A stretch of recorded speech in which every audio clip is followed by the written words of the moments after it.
Dracula by Bram Stoker. Chapter 18. Dr. Seward's Diary. 30 September.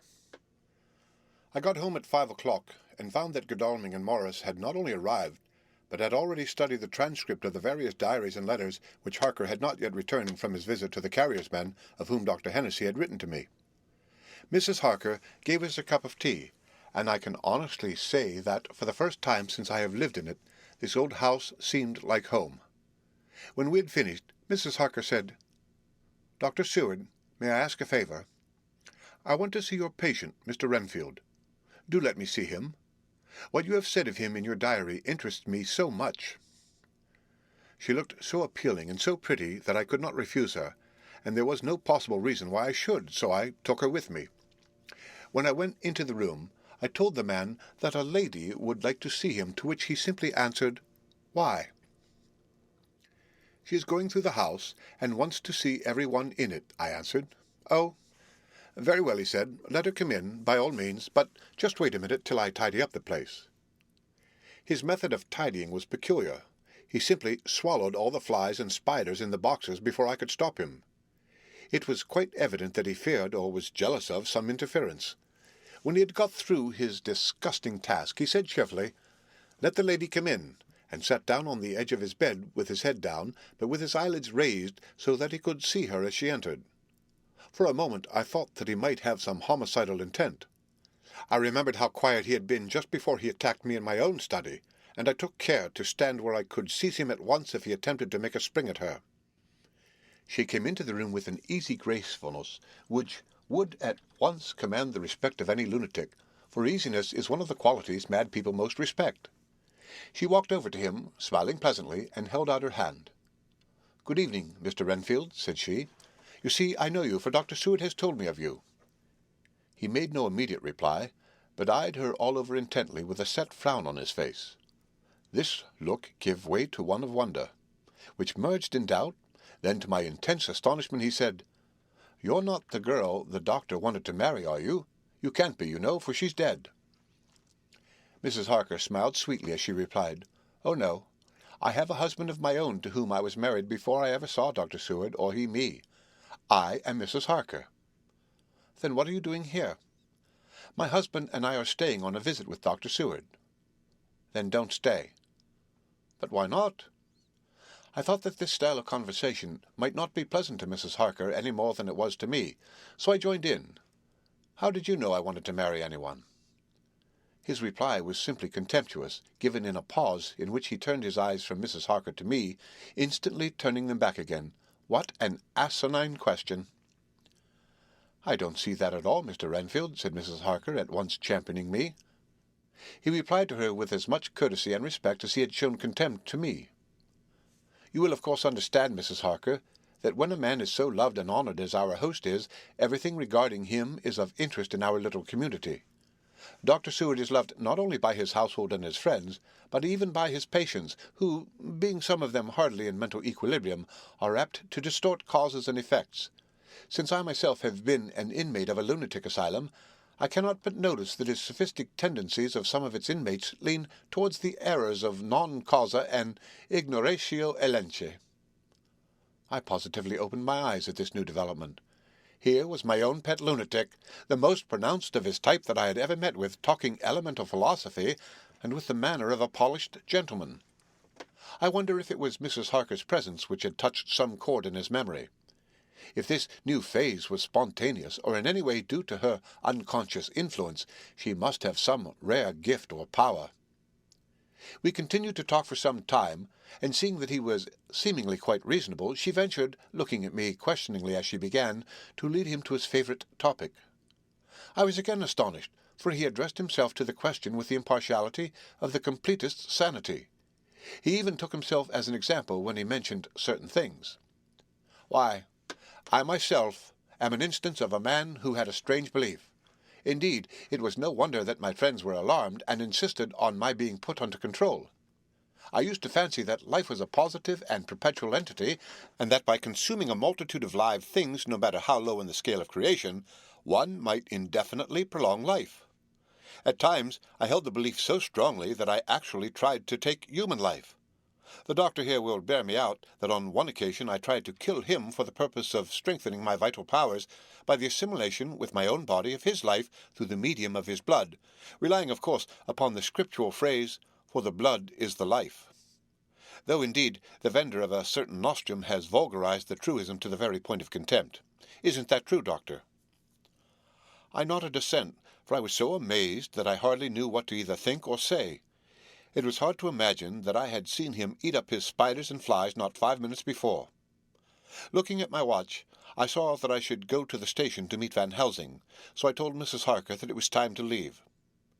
She came at once, after saying pleasantly to Mr. Renfield, "Good-bye, and I hope I may see you often under auspices pleasanter to yourself." To which, to my astonishment, he replied, "Good-bye, my dear. I pray God I may never see your sweet face again. May he bless and keep you." When I went to the station to meet Van Helsing, I left the boys behind me. Poor Art seemed more cheerful than he has been since Lucy first took ill, and Quincy is more like his own bright self than he has been for many a long day. Van Helsing stepped from the carriage with the eager nimbleness of a boy. He saw me at once and rushed up to me, saying, "Ah, friend John, how goes all?" "Well, so. I have been busy, for I come here to stay if need be.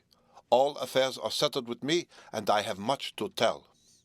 Madam Mina is with you, yes, and her so fine husband, and Arthur and my friend Quincy, they are with you too. Good." As I drove to the house, I told him of what had passed, and of how my own diary had come to be of some use through Mrs. Harker's suggestion, at which the professor interrupted me. "Ah, that wonderful Madam Mina! She has man's brain, a brain that a man should have were he much gifted, and a woman's heart. The good God fashioned her for a purpose, believe me, when he made that so good combination. Friend John, up to now fortune has made that woman of help to us. After tonight, she must not have to do with this so terrible affair. It is not good that she run a risk so great. We men are determined, nay, are we not pledged to destroy this monster? But it is no part for a woman. Even if she be not harmed, her heart may fail her in so much and so many horrors, and hereafter she may suffer both in waking from her nerves and in sleep from her dreams.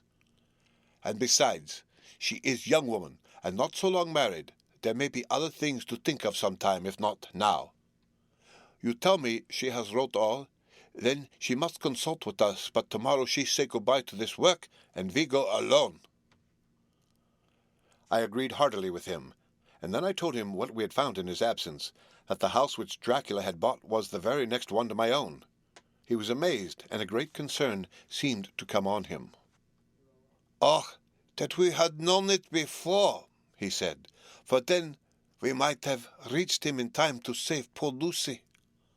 However, the milk that is spilt cries not out afterwards, as you say. We shall not think of that, but go on our way to the end." Then he fell into a silence that lasted till we entered my own gateway.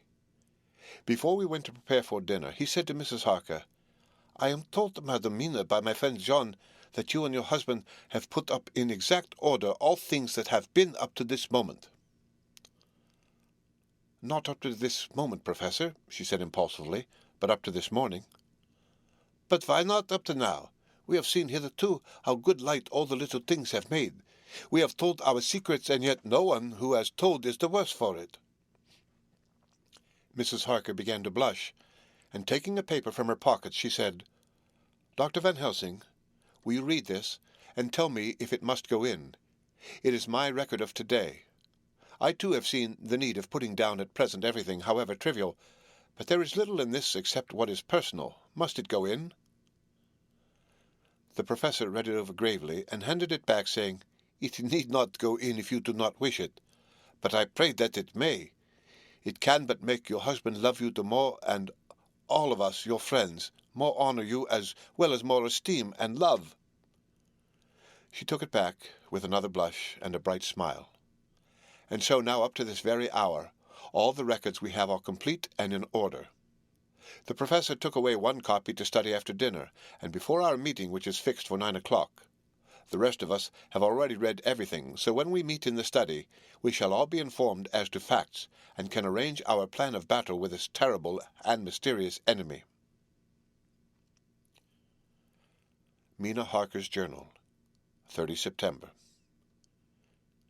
When we met in Dr. Seward's study 2 hours after dinner, which had been at 6 o'clock, we unconsciously formed a sort of board or committee. Professor Van Helsing took the head of the table, to which Dr. Seward motioned him as he came into the room. He made me sit next to him on his right, and asked me to act as secretary. Jonathan sat next to me. Opposite us were Lord Godalming, Dr. Seward, and Mr. Morris, Lord Godalming being next the Professor, and Dr. Seward in the centre. The Professor said, "I may, I suppose, take it that we are all acquainted with the facts that are in these papers." We all expressed assent, and he went on, "Then it were, I think, good that I tell you something of the kind of enemy with which we have to deal. I shall then make known to you something of the history of this man, which has been ascertained for me. So we then can discuss how we shall act, and can take our measure according. There are such things as vampires. Some of us have evidence that they exist. Even had we not the proof of our own unhappy experience, the teachings and the records of the past give proof enough for sane peoples. I admit that at the first I was skeptic. Were it not that through long years I have trained myself to keep an open mind, I could not have believed until such time as that fact thundered on my ear. See, I prove. Alas! Had I known at first what now I know, nay, had I even guessed at him, one so precious life had been spared to many of us who did love her. But that is gone, and we must so work that other poor souls perish not whilst we can save. The Nosferatu do not die like the bee when he sting once. He is only stronger, and being stronger have yet more power to work evil. This vampire which is amongst us is of himself so strong in person as 20 men. He is of cunning more than mortal, for his cunning be the growth of ages. He have still the aids of necromancy, which is, as his etymology imply, the divination by the dead, and all the dead that he can come nigh to are for him at command. He is brute, and more than brute.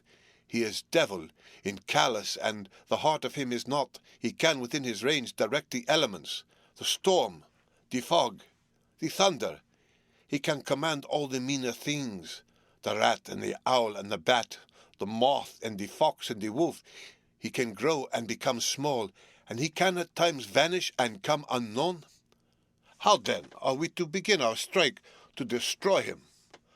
How shall we find his where, and having found it, how can we destroy?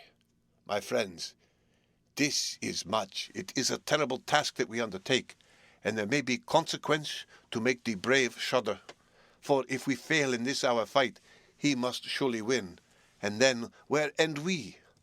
Life is nothings, I heed him not. But to fail here is not mere life or death. It is that we become as him, that we henceforward become foul things of the night like him, without heart or conscience, preying on the bodies and the souls of those we loved best. To us forever are the gates of heaven shut, for who shall open them to us again? We go on for all time, abhorred by all, a blot on the face of God's sunshine, an arrow in the side of him who died for man. But we are face to face with duty, and in such case must we shrink? For me, I say no. But then, I am old, and life, with his sunshine, his fair places, his song of birds, his music, and his love, lie far behind. You, others, are young. Some have seen sorrow, but there are fair days yet in store. What say you? Whilst he was speaking, Jonathan had taken my hand. I feared, oh so much, that the appalling nature of our danger was overcoming him when I saw his hand stretch out. But it was life to me to feel its touch, so strong, so self-reliant, so resolute. A brave man's hand can speak for itself. It does not even need a woman's love to hear its music. When the Professor had done speaking, my husband looked in my eyes and I in his. There was no need for speaking between us. "I answer for Mina and myself," he said. "Count me in, Professor," said Mr. Quincy Morris, laconically as usual. "I am with you," said Lord Godalming, "for Lucy's sake, if for no other reason." Dr. Seward simply nodded. The Professor stood up, and after laying his golden crucifix on the table, held out his hand on either side. I took his right hand, and Lord Godalming his left. Jonathan held my right with his left, and stretched across to Mr. Morris. So as we all took hands, our solemn compact was made. I felt my heart icy cold, but it did not even occur to me to draw back. We resumed our places, and Dr. Van Helsing went on with a sort of cheerfulness which showed that the serious work had begun. It was to be taken as gravely and in as businesslike a way as any other transaction of life. "Well, you know what we have to contend against, but we too are not without strength. We have on our side power of combination, a power denied to the vampire kind. We have sources of science. We are free to act and think, and the hours of the day and the night are ours equally. In fact, so far as our powers extend, they are unfettered, and we are free to use them. We have self-devotion in a cause and an end to achieve which is not a selfish one. These things are much. Now let us see how far the general powers arrayed against us are restrict, and how the individual cannot. In fine, let us consider the limitations of the vampire in general, and of this one in particular. All we have to go on are traditions and superstitions. These do not at the first appear much, when the matter is one of life and death, nay, of more than either life or death. Yet must we be satisfied in the first place because we have to be, for no other means is at our control, and secondly, because after all these things, tradition and superstition are everything. Does not the belief in vampires rest for others, though not, alas, for us, on them? A year ago, which of us would have received such a possibility in the midst of our scientific, skeptical, matter-of-fact 19th century? We even scouted a belief that we saw justified under our own very eyes. Take it, then, that the vampire and the belief in his limitations and his cure rest for the moment on the same base. For let me tell you, he is known everywhere that men have been, in old Greece, in old Rome. He flourished in Germany all over, in France, in India, even in the Chamosis, and in China, so far from us in all ways, there even is he, and the peoples for him at this day. He have followed the wake of the Berserker, Icelander, the devil-begotten Hun, the Slav, the Saxon, and the Magyar. So far, then, we have all we may act upon, and let me tell you that very much of the beliefs are justified by what we have seen in our own so unhappy experience. The vampire live on, and cannot die by mere passing of the time. He can flourish when that he can fatten on the blood of the living. Even more, we have seen amongst us that he can even grow younger, that his vital faculties grow strenuous, and seem as though they refresh themselves when his special pabulum is aplenty. But he cannot flourish without his diet. He eat not as others. Even friend Jonathan, who lived with him for weeks, did never see him eat. Never. He throws no shadow. He make in the mirror no reflect, as again Jonathan observe.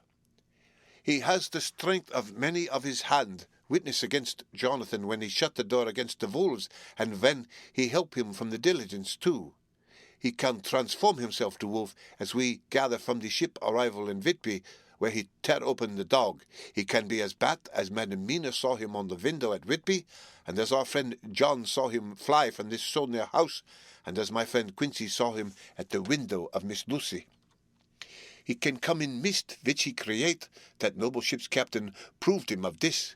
But from what we know, the distance he can make this mist is limited, and it can only be round himself.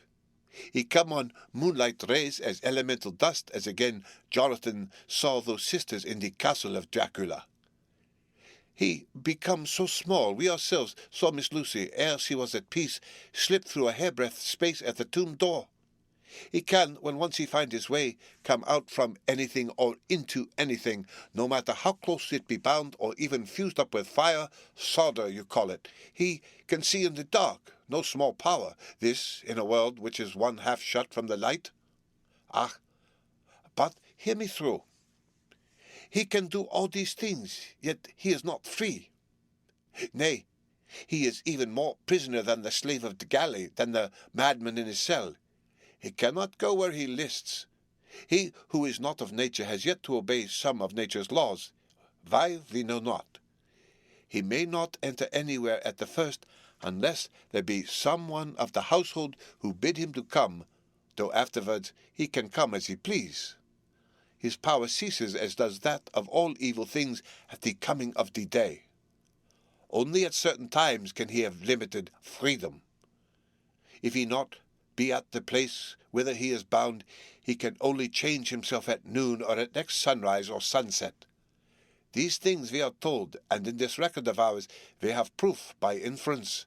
Thus, whereas he can do as he will within his limit, when he have his earth home, his coffin home, his hell home, the place unhallowed, as we saw when he went to the grave of the suicide at Whitby, still, at other time he can only change when the time come. It is said, too, that he can only pass running water at the slack or the flood of the tide. Then there are things which so afflict him that he has no power, as the garlic that we know of. And as for things sacred as this symbol, my crucifix, that was amongst us, even now when we resolve to them he is nothing, but in their presence he take his place far off, and silent with respect. There are others too which I shall tell you of, lest in our seeking we may need them. The branch of wild rose on his coffin keep him that he move not from it. A sacred bullet fired into the coffin kill him, so that he be true dead, and as for the stake through him, we know already of its piece, or the cut-off head that giveth rest. We have seen it with our eyes. Thus, when we find the habitation of this man that was, we can confine him to his coffin and destroy him, if we obey what we know. But he is clever. I have asked my friend Arminius of Budapest University to make his record, and from all the means that are, he tell me of what he has been. He must indeed have been that Count Dracula, who won his name against the Turk over the great river on the very frontier of Turkeyland. If it be so, then was he no common man, for in that time and for centuries after, he was spoken of as the cleverest and the most cunning, as well as the bravest of the sons of the land beyond the forest. That mighty brain and that iron resolution went with him to his grave, and are even now arrayed against us. The Draculas were, says Arminius, a great and noble race, though now and again were scions who were held by their coevals to have had dealings with the evil one. They learnt his secrets in the Schulmans against the mountains over Lake Hermannstadt, where the devil claims the 10th scholar as his due. In the records are such words as Stretgoica, Witch, Ordog, and Poco, Satan and Hell in one manuscript. This very Dracula is spoken of as vampire, which we all understand too well. There have been from the loins of this very one great men and good women, and their graves make sacred the earth where alone this foulness can dwell. For it is not the least of its terrors that this evil thing is rooted deep in all good. In soil barren of holy memories it cannot rest. Whilst they were talking, Mr. Morris was looking steadily at the window, and he now got up quietly and went out of the room. There was a little pause, and then the professor went on. And now we must settle what we do. We have here much data, and we must proceed to lay out our campaign. We know from the inquiry of Jonathan that from the castle to Whitby came 50 boxes of earth, all of which were delivered at Carfax. We also note that at least some of these boxes have been removed. It seems to me that our first step should be to ascertain whether all the rest remain in the house beyond that wall where we look today, or whether any more have been removed. If the latter, we must trace." Here we were interrupted in a very startling way. Outside the house came the sound of a pistol shot. The glass of the window was shattered with a bullet which, ricocheting from the top of the embrasure, struck the far wall of the room. I am afraid I am at heart a coward, for I shrieked out. The men all jumped to their feet. Lord Godalming flew over to the window and threw up the sash. As he did so, we heard Mr. Morris's voice without. "Sorry, I fear I have alarmed you. I shall come in and tell you about it." A minute later he came in and said, "It was an idiotic thing of me to do, and I ask your pardon, Mrs. Harker, most sincerely. I fear I must have frightened you terribly. But the fact is that, whilst the Professor was a-talking, there came a big bat and sat on the window-sill. I've got such a horror of the damned brutes from recent events that I cannot stand 'em, and I went out to have a shot, as I have been doing of late evenings whenever I see one. You used to laugh at me for it then, Art." "Did you hit it?" asked Dr. Van Helsing. "I don't know. I fancy not, for it flew away into the wood."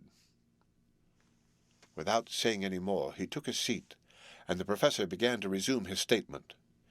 "We must trace each of these boxes, and when we are ready, we must either capture or kill this monster in his lair, or we must, so to speak, sterilize the earth so that no more he can seek safety in it. Thus, in the end, we may find him in his form of man between the hours of noon and sunset, and so engage with him when he is at his most weak. And now, for you, Madam Mina, this night is the end until all be well. You are too precious to us to have such risk. When we part tonight, you no more must question. We shall tell you in all good time. We are men and are able to bear, but you must be our star and our hope, and we shall act all the more free that you are not in danger such as we are." All the men, even Jonathan, seemed relieved, but it did not seem to me good that they should brave danger, and perhaps lessen their safety, strength being the best safety, through care of me. But their minds were made up, and though it was a bitter pill for me to swallow, I could say nothing, save to accept their chivalrous care of me. Mr. Morris resumed the discussion. "As there's no time to lose, I vote we have a look at his house right now. Time is everything with him, and swift action on our part may save another victim." I own that my heart began to fail me when the time for action came so close, but I did not say anything, for I had a greater fear that if I appeared as a drag or a hindrance to their work, they might even leave me out of their counsels altogether. They have now gone off to Carfax, with means to get into the house. Manlike, they had told me to go to bed and sleep, as if a woman can sleep when those she loves are in danger. I shall lie down and pretend to sleep, lest Jonathan have added anxiety about me when he returns. Dr. Seward's Diary. 1 October, 4 a.m. Just as we were about to leave the house, an urgent message was brought to me from Renfield to know if I would see him at once, as he had something of the utmost importance to say to me. I told the messenger to say that I would attend to his wishes in the morning. I was busy just at the moment. The attendant added, "He seems very importunate, sir. I've never seen him so eager. I don't know but what, if you don't see him soon, he will have one of his violent fits." I knew the man would not have said this without some cause, so I said, "All right, I'll go now," and I asked the others to wait a few minutes for me, as I had to go and see my patient. "Take me with you, friend John," said the Professor. "His case in your diary interests me much, and it had bearing too now and again on our case. I should much like to see him, and especially when his mind is disturbed." "May I come also?" asked Lord Godalming. "Me too," said Quincey Morris. "May I come?" said Harker. I nodded, and we all went down the passage together. We found him in a state of considerable excitement, but far more rational in his speech and manner than I had ever seen him. There was an unusual understanding of himself, which was unlike anything I had ever met with in a lunatic, and he took it for granted that his reasons would prevail with others entirely sane. We all five went into the room, but none of the others at first said anything. His request was that I would at once release him from the asylum and send him home. This he backed up with arguments regarding his complete recovery and adduced his own existing sanity. "I appeal to your friends," he said. "They will perhaps not mind sitting in judgment on my case. By the way, you have not introduced me." I was so much astonished that the oddness of introducing a madman in an asylum did not strike me at the moment, and besides, there was a certain dignity in the man's manner, so much of the habit of equality, that I at once made the introduction. Lord Godalming, Professor Van Helsing, Mr. Quincy Morris of Texas, Mr. Jonathan Harker, Mr. Renfield. He shook hands with each of them, saying in turn, "Lord Godalming, I had the honour of seconding your father at the Wyndham. I grieve to know by your holding the title that he is no more.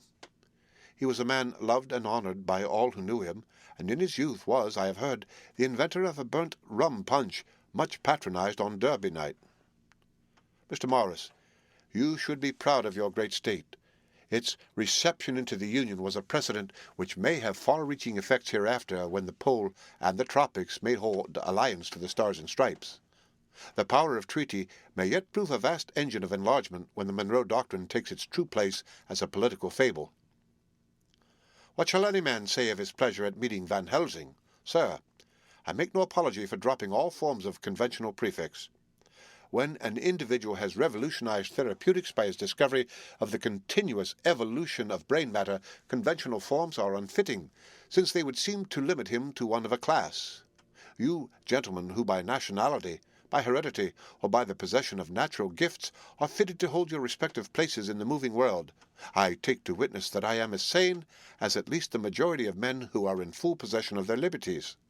And I am sure that you, Dr. Seward, humanitarian and medico-jurist as well as scientist, will deem it a moral duty to deal with me as one to be considered as under exceptional circumstances. He made this last appeal with a courtly air of conviction, which was not without its own charm. I think we were all staggered. For my own part, I was under the conviction, despite my knowledge of the man's character and history, that his reason had been restored, and I felt under a strong impulse to tell him that I was satisfied as to his sanity and would see about the necessary formalities for his release in the morning. I thought it better to wait, however, before making so grave a statement, for of old I knew the sudden changes to which this particular patient was liable.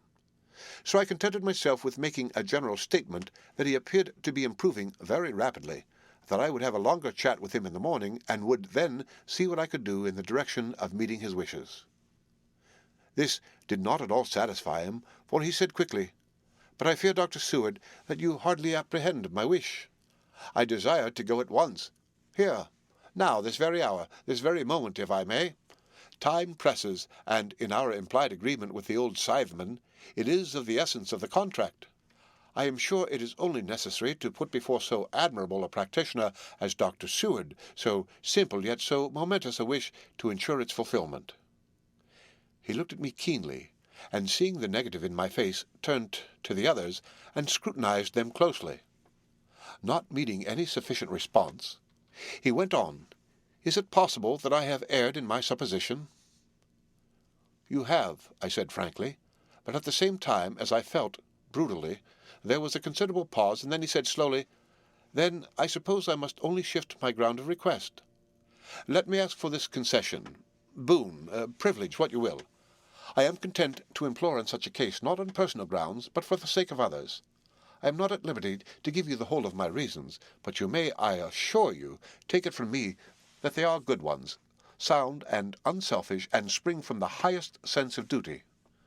Could you look, sir, into my heart, you would approve to the full the sentiments which animate me. Nay, more, you would count me amongst the best and truest of your friends." Again he looked at us all keenly. I had a growing conviction that this sudden change of his entire intellectual method was but yet another phase of his madness, and so determined to let him go on a little longer, knowing from experience that he would, like all lunatics, give himself away in the end. Van Helsing was gazing at him with a look of utmost intensity, his bushy eyebrows almost meeting with the fixed concentration of his look. He said to Renfield in a tone which did not surprise me at the time, but only when I thought of it afterwards, for it was as one addressing an equal, "Can you not tell frankly your real reason for wishing to be free tonight? I will undertake that, if you will satisfy even me, a stranger, without prejudice, and with the habit of keeping an open mind, Dr. Seward will give you, at his own risk and on his own responsibility, the privilege you seek." He shook his head sadly, and with a look of poignant regret on his face, the professor went on. "Come, sir, bethink yourself. You claim the privilege of reason in the highest degree, since you seek to impress us with your complete reasonableness. You do this, whose sanity we have reason to doubt, since you are not yet released from medical treatment for this very defect.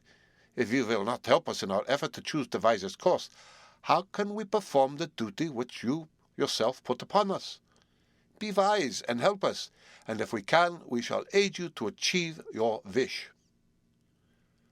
He still shook his head as he said, "Dr. Van Helsing, I have nothing to say.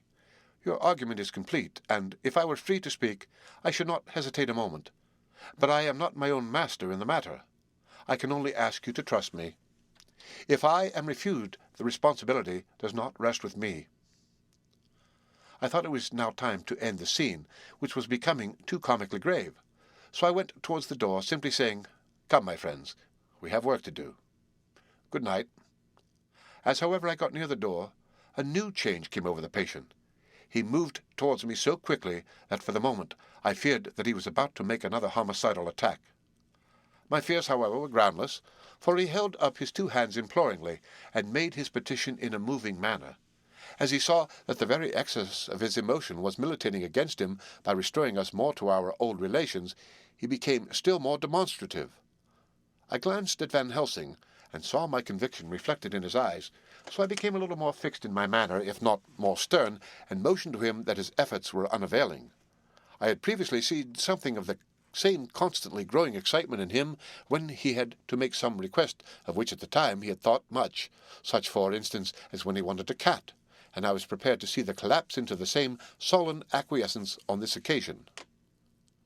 My expectation was not realized, for when he found that his appeal would not be successful, he got into quite a frantic condition. He threw himself on his knees and held up his hands, wringing them in plaintive supplication, and poured forth a torrent of entreaty, with the tears rolling down his cheeks, and his whole face and form expressive of the deepest emotion. "Let me entreat you, Dr. Seward, oh, let me implore you to let me out of this house at once. Send me away how you will, and where you will. Send keepers with me, with whips and chains. Let them take me in a strait waistcoat, manacled and leg-ironed, even to jail. But let me go out of this. You don't know what you do by keeping me here. I am speaking from the very depths of my heart, of my very soul. You don't know whom you wrong, or how, and I may not tell. Woe is me! I may not tell. By all you hold sacred, by all you hold dear, by your love that is lost, by your hope that lives, for the sake of the Almighty, take me out of this and save my soul from guilt. Can't you hear me, man? Can't you understand? Will you never learn? Don't you know that I am sane and earnest now, that I am no lunatic in a mad fit, but a sane man fighting for his soul? Oh, hear me, let me go, let me go, let me go." I thought that the longer this went on, the wilder he would get, and so would bring on a fit, so I took him by the hand and raised him up. "Come," I said sternly, "no more of this. We have had quite enough already. Get to your bed and try to behave more discreetly." He suddenly stopped and looked at me intently for several moments. Then, without a word, he rose and, moving over, sat down on the side of the bed. The collapse had come, as on former occasions, just as I had expected. When I was leaving the room, last of our party, he said to me in a quiet, well-bred voice, "You will, I trust, Dr. Seward, do me the justice to bear in mind, later on, that I did what I could to convince you tonight." The end of Chapter 18. Dracula by Bram Stoker. Chapter 19. Jonathan Harker's Journal, 1 October, 5 a.m. I went with the party to the search with an easy mind, for I think I never saw Mina so absolutely strong and well. I am so glad that she consented to hold back and let us men do the work. Somehow, it was a dread to me that she was in this fearful business at all, but now that her work is done, and that it is due to her energy and brains and foresight that the whole story is put together in such a way that every point tells. She may well feel that her part is finished, and that she can henceforth leave the rest to us. We were, I think, all a little upset by the scene with Mr. Renfield. When we came away from his room, we were silent till we got back to the study. Then Mr. Morris said to Dr. Seward, "Say, Jack, if that man wasn't attempting a bluff, he's about the sanest lunatic I ever saw. I'm not sure, but I believe that he had some serious purpose, and if he had, it was pretty rough on him not to get a chance." Lord Godalming and I were silent, but Dr. Van Helsing added, "Friend John, you know more lunatics than I do, and I'm glad of it, for I fear that if it had been to me to decide, I would, before that last hysterical outburst, have given him free. But we live and learn, and in our present task we must take no chance, as my friend Quincy would say, all is best as they are." Dr. Seward seemed to answer them both in a dreamy kind of way. "I don't know but that I agree with you. If that man had been an ordinary lunatic, I would have taken my chance of trusting him. But he seems so mixed up with the Count in an indexy kind of way that I am afraid of doing anything wrong by helping his fads. I can't forget how he prayed with almost equal fervour for a cat, and then tried to tear my throat out with his teeth. Besides, he called the Count Lord and Master, and he may want to get out to help him in some diabolical way. That horrid thing has the wolves and the rats and his own kind to help him, so I suppose he isn't above trying to use a respectable lunatic. He certainly did seem earnest, though. I only hope we have done what is best. These things, in conjunction with the wild work we have in hand, help to unnerve a man." The professor stepped over, and laying his hand on his shoulder, said in his grave, kindly way, "Friend John, have no fear. We are trying to do our duty in a very sad and terrible case. We can only do as we deem best. What else have we to hope for except the pity of the good God?" Lord Godalming had slipped away for a few minutes, but now he returned. He held up a little silver whistle as he remarked, "That old place may be full of rats, and if so, I've got an antidote on call." Having passed the wall, we took our way to the house, taking care to keep in the shadows of the trees on the lawn when the moonlight shone out. When we got to the porch, the professor opened his bag and took out a lot of things which he laid on the step, sorting them into 4 little groups, evidently one for each. Then he spoke. "My friends, we are going into a terrible danger, and we need arms of many kinds.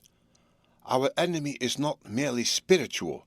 Remember that he has the strength of 20 men, and that, though our necks or our windpipes are of the common kind, and therefore breakable or crushable, his are not amenable to mere strength.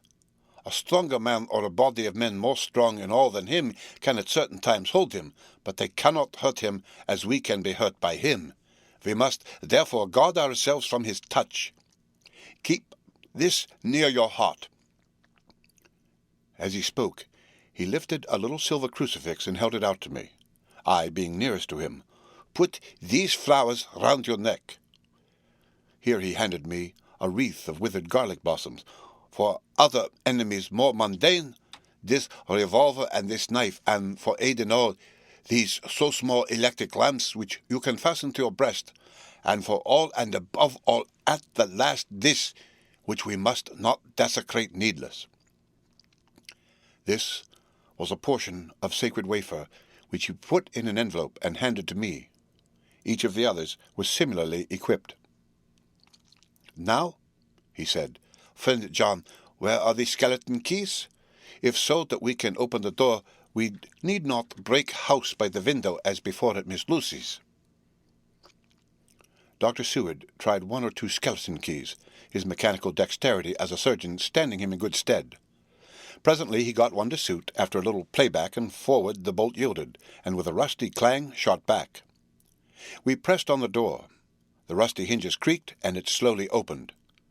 It was startlingly like the image conveyed to me in Dr. Seward's diary of the opening of Miss Westenra's tomb. I fancy that the same idea seemed to strike the others, for with one accord they shrank back. The professor was the first to move forward, and stepped into the open door. "In manus tuus, Domine," he said, crossing himself as he passed over the threshold. We closed the door behind us, lest, when we should have lit our lamps, we should possibly attract attention from the road. The professor carefully tried the lock, lest we might not be able to open it from within should we be in a hurry making our exit. Then we all lit our lamps and proceeded on our search. The light from the tiny lamps fell in all sorts of odd forms as the rays crossed each other or the opacity of our bodies threw great shadows. I could not for my life get away from the feeling that there was someone else amongst us. I suppose it was the recollection, so powerfully brought home to me by the grim surroundings, of that terrible experience in Transylvania. I think the feeling was common to us all, for I noticed that the others kept looking over their shoulders at every sound and every new shadow, just as I felt myself doing. The whole place was thick with dust. The floor was seemingly inches deep, except where there were recent footsteps, in which, on holding down my lamp, I could see marks of hobnails where the dust was cracked. The walls were fluffy and heavy with dust, and in the corners were masses of spiders' webs, whereon the dust had gathered till they looked like old tattered rags, as the weight had torn them partly down. On a table in the hall was a great bunch of keys with a time-yellowed label on each. They had been used several times, for on the table were several similar rents in the blanket of dust, similar to that exposed when the professor lifted them. He turned to me and said, "You know this place, Jonathan. You have copied maps of it, and you know it at least more than we do. Which is the way to the chapel?" I had an idea of its direction, though on my former visit I had not been able to get admission to it, so I led the way, and after a few long turnings found myself opposite a low, arched oaken door ribbed with iron bands. "This is the spot," said the professor, as he turned his lamp on a small map of the house, copied from the file of my original correspondence regarding the purchase. With a little trouble, we found the key on the bunch and opened the door. We were prepared for some unpleasantness, for as we were opening the door, a faint, malodorous air seemed to exhale through the gaps, but none of us ever expected such an odor as we encountered. None of the others had met the Count at all at close quarters, and when I had seen him, he was either in the fasting stage of his existence in his rooms, or, when he was bloated with fresh blood, in a ruined building open to the air. But here the place was small and close, and the long disuse had made the air stagnant and foul. There was an earthy smell, as of some dry miasma which came through the fouler air. But as to the odor itself, how shall I describe it? It was not alone that it was composed of all the ills of mortality and with the pungent, acrid smell of blood, but it seemed as though corruption had become itself corrupt. Faugh! It sickens me to think of it. Every breath exhaled by that monster seemed to have clung to the place and intensified its loathsomeness. Under ordinary circumstances, such a stench would have brought our enterprise to an end. But this was no ordinary case, and the high and terrible purpose in which we were involved gave us a strength which rose above merely physical considerations. After the involuntary shrinking consequent on the first nauseous whiff, we one and all set about our work as though that loathsome place were a garden of roses. We made an accurate examination of the place, the professor saying, as we began, "The first thing is to see how many of the boxes are left. We must then examine every hole and corner and cranny and see if we cannot get some clue as to what has become of the rest." A glance was sufficient to show how many remained, for the great earth chests were bulky, and there was no mistaking them. There were only 29 left out of the 50. Once I got a fright, for, seeing Lord Godalming suddenly turn and look out of the vaulted door into the dark passage beyond, I looked too, and for an instant my heart stood still. Somewhere, looking out from the shadow, I seemed to see the highlights of the Count's evil face, the ridge of the nose, the red eyes, the red lips, the awful pallor. It was only for a moment, for, as Lord Godalming said, "I thought I saw a face, but it was only the shadows," and resumed his inquiry. I turned my lamp in the direction and stepped into the passage. There was no sign of anyone, and as there were no corners, no doors, no aperture of any kind, but only the solid walls of the passage, there could be no hiding place even for him. I took it that fear had helped imagination, and said nothing. A few minutes later, I saw Morris step suddenly back from a corner which he was examining. We all followed his movement with our eyes, for undoubtedly some nervousness was growing on us, and we saw a whole mass of phosphorescence which twinkled like stars. We all instinctively drew back. The whole place was becoming alive with rats. For a moment or two we stood appalled, all save Lord Godalming, who was seemingly prepared for such an emergency. Rushing over to the great iron-bound oak door which Dr. Seward had described from the outside, and which I had seen myself, he turned the key in the lock, drew the huge bolt, and swung the door open. Then, taking his little silver whistle from his pocket, he blew a low, shrill call. It was answered from behind Dr. Seward's house by the yelping of dogs, and after about a minute 3 terriers came dashing round the corner of the house. Unconsciously, we had all moved towards the door, and as we moved, I noticed that the dust had been much disturbed. The boxes which had been taken out had been brought this way. But even in the minute that had elapsed, the number of rats had vastly increased. They seemed to swarm over the place all at once, till the lamplight, shining on their moving dark bodies and glittering baleful eyes, made the place look like a bank of earth set with fireflies. The dogs dashed on, but at the threshold suddenly stopped and snarled, and then, simultaneously lifting their noses, began to howl in most lugubrious fashion. The rats were multiplying in thousands, and we moved out. Lord Godalming lifted one of the dogs, and carrying him in, placed him on the floor. The instant his feet touched the ground, he seemed to recover his courage, and rushed at his natural enemies. They fled before him so fast that before he had shaken the life out of a score, the other dogs, who had by now been lifted in the same manner, had but small prey ere the whole mass had vanished. With their going it seemed as if some evil presence had departed, for the dogs frisked about and barked merrily as they made sudden darts at their prostrate foes, and then turned them over and tossed them in the air with vicious shakes. We all seemed to find our spirits rise. Whether it was the purifying of the deadly atmosphere by the opening of the chapel door, or the relief which we experienced by finding ourselves in the open, I know not.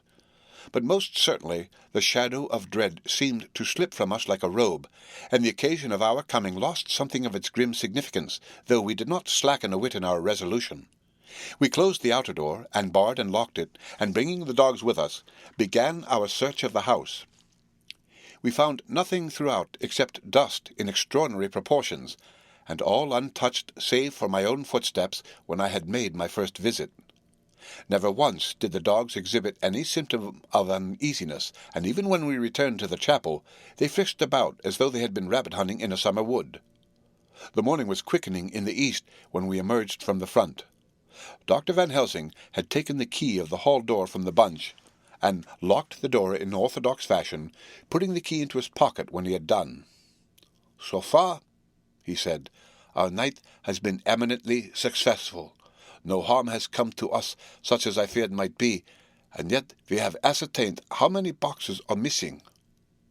More than all do I rejoice that this, our first, and perhaps our most difficult and dangerous step has been accomplished without the bringing thereinto our most sweet Madam Mina, or troubling her waking or sleeping thoughts with sights and sounds and smells of horror which she might never forget. One lesson, too, we have learned.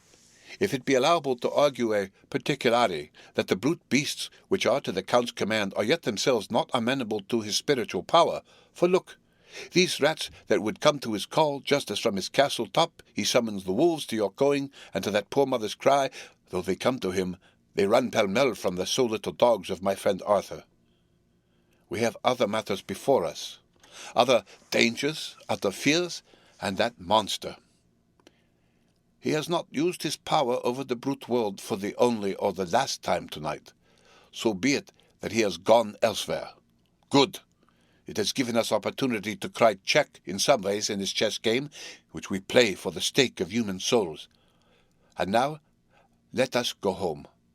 The dawn is close at hand, and we have reason to be content with our first night's work. It may be ordained that we have many nights and days to follow, if full of peril, but we must go on, and from no danger shall we shrink." The house was silent when we got back, save for some poor creature who was screaming away in one of the distant wards, and a low moaning sound from Renfield's room. The poor wretch was doubtless torturing himself after the manner of the insane with needless thoughts of pain. I came tiptoe into our own room, and found Mina asleep, breathing so softly that I had to put my ear down to hear it. "She looks paler than usual. I hope the meeting tonight has not upset her," I am truly thankful that she is to be left out of our future work, and even of our deliberations. It is too great a strain for a woman to bear. I did not think so at first, but I know better now. Therefore, I am glad that it is settled. There may be things which would frighten her to hear, and yet to conceal them from her might be worse than to tell her if once she suspected that there was any concealment.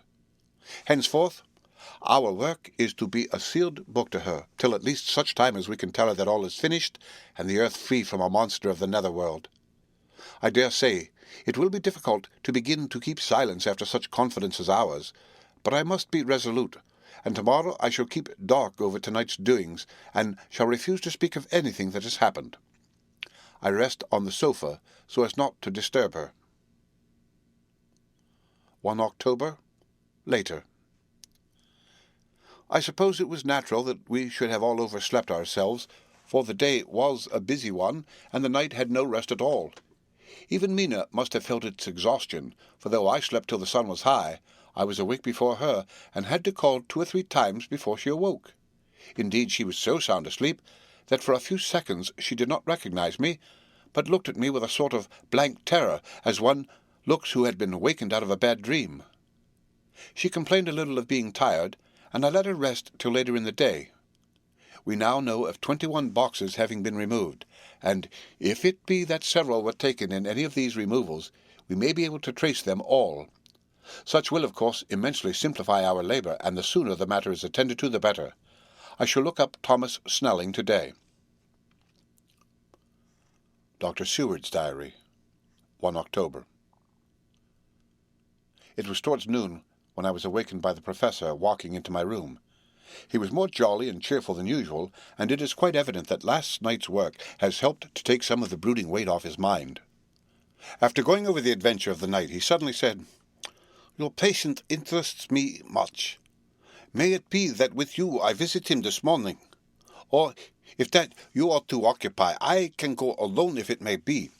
It is a new experience to me to find a lunatic who talk philosophy and reason so sound." I had some work to do which pressed, so I told him that if he would go alone I would be glad, as then I should not have to keep him waiting. So I called an attendant and gave him the necessary instructions. Before the Professor left the room I cautioned him against getting any false impression from my patient. "But," he answered, "I want him to talk of himself and of his delusion as to consuming live things. He said to Madame Mine, as I see in your diary of yesterday, that he had once had such a belief. Why do you smile, friend John?" "Excuse me," I said, "but the answer is here." I laid my hand on the typewritten matter. When our sane and learned lunatic made that very statement of how he used to consume life, his mouth was actually nauseous with the flies and spiders which he had eaten just before Mrs. Harker entered the room. Van Helsing smiled in turn. "Good," he said. "Your memory is true, friend John. I should have remembered. And yet it is this very obliquity of thought and memory which makes mental disease such a fascinating study. Perhaps I may gain more knowledge out of the folly of this madman than I shall from the teaching of the most wise. Who knows?" I went on with my work, and before long was through that in hand. It seemed that the time had been very short indeed, but there was Van Helsing back in the study. "Do I interrupt?" he asked politely as he stood at the door. "Not at all," I answered. "Come in. My work is finished, and I am free. I can go with you now, if you like." "It is needless. I have seen him." "Well?" "I fear that he does not appraise me at much. Our interview was short. When I entered his room, he was sitting on a stool in the centre, with his elbows on his knees, and his face was the picture of sullen discontent. I spoke to him as cheerfully as I could, and with such a measure of respect as I could assume. He made no reply whatever. "Don't you know me?" I asked. His answer was not reassuring. "I know you well enough. You are the old fool Van Helsing. I wish you would take yourself and your idiotic brain theories somewhere else. Damn all thick-headed Dutchmen." Not a word more would he say, but sat in his implacable sullenness, as indifferent to me as though I had not been in the room at all. Thus departed for this time my chance of much learning from this so clever lunatic. So I shall go, if I may, and cheer myself with a few happy words with that sweet soul, Madam Mina. Friend John, it does rejoice me unspeakable that she is no more to be pained, no more to be worried with our terrible things.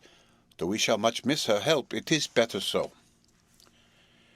I agree with you with all my heart, I answered earnestly, for I did not want him to weaken in this matter. Mrs. Harker is better out of it. Things are quite bad enough for us, all men of the world, and who have been in many tight places in our time. But it is no place for a woman, and if she had remained in touch with the affair, it would in time infallibly have wrecked her. Sir Van Helsing has gone to confer with Mrs. Harker and Harker. Quincy and Art are all out following up the clues as to the earth boxes. I shall finish my round of work, and we shall meet tonight. Mina Harker's Journal, 1 October. It is strange to me to be kept in the dark as I am today, after Jonathan's full confidence for so many years, to see him manifestly avoid certain matters, and those the most vital of all. This morning I slept late after the fatigues of yesterday, and though Jonathan was late too, he was the earlier. He spoke to me before he went out, never more sweetly or tenderly, but he never mentioned a word of what had happened in the visit to the Count's house. And yet he must have known how terribly anxious I was. Poor dear fellow! I suppose it must have distressed him even more than it did me. They all agreed that it was best that I should not be drawn further into this awful work, and I acquiesced. But to think that he keeps anything from me!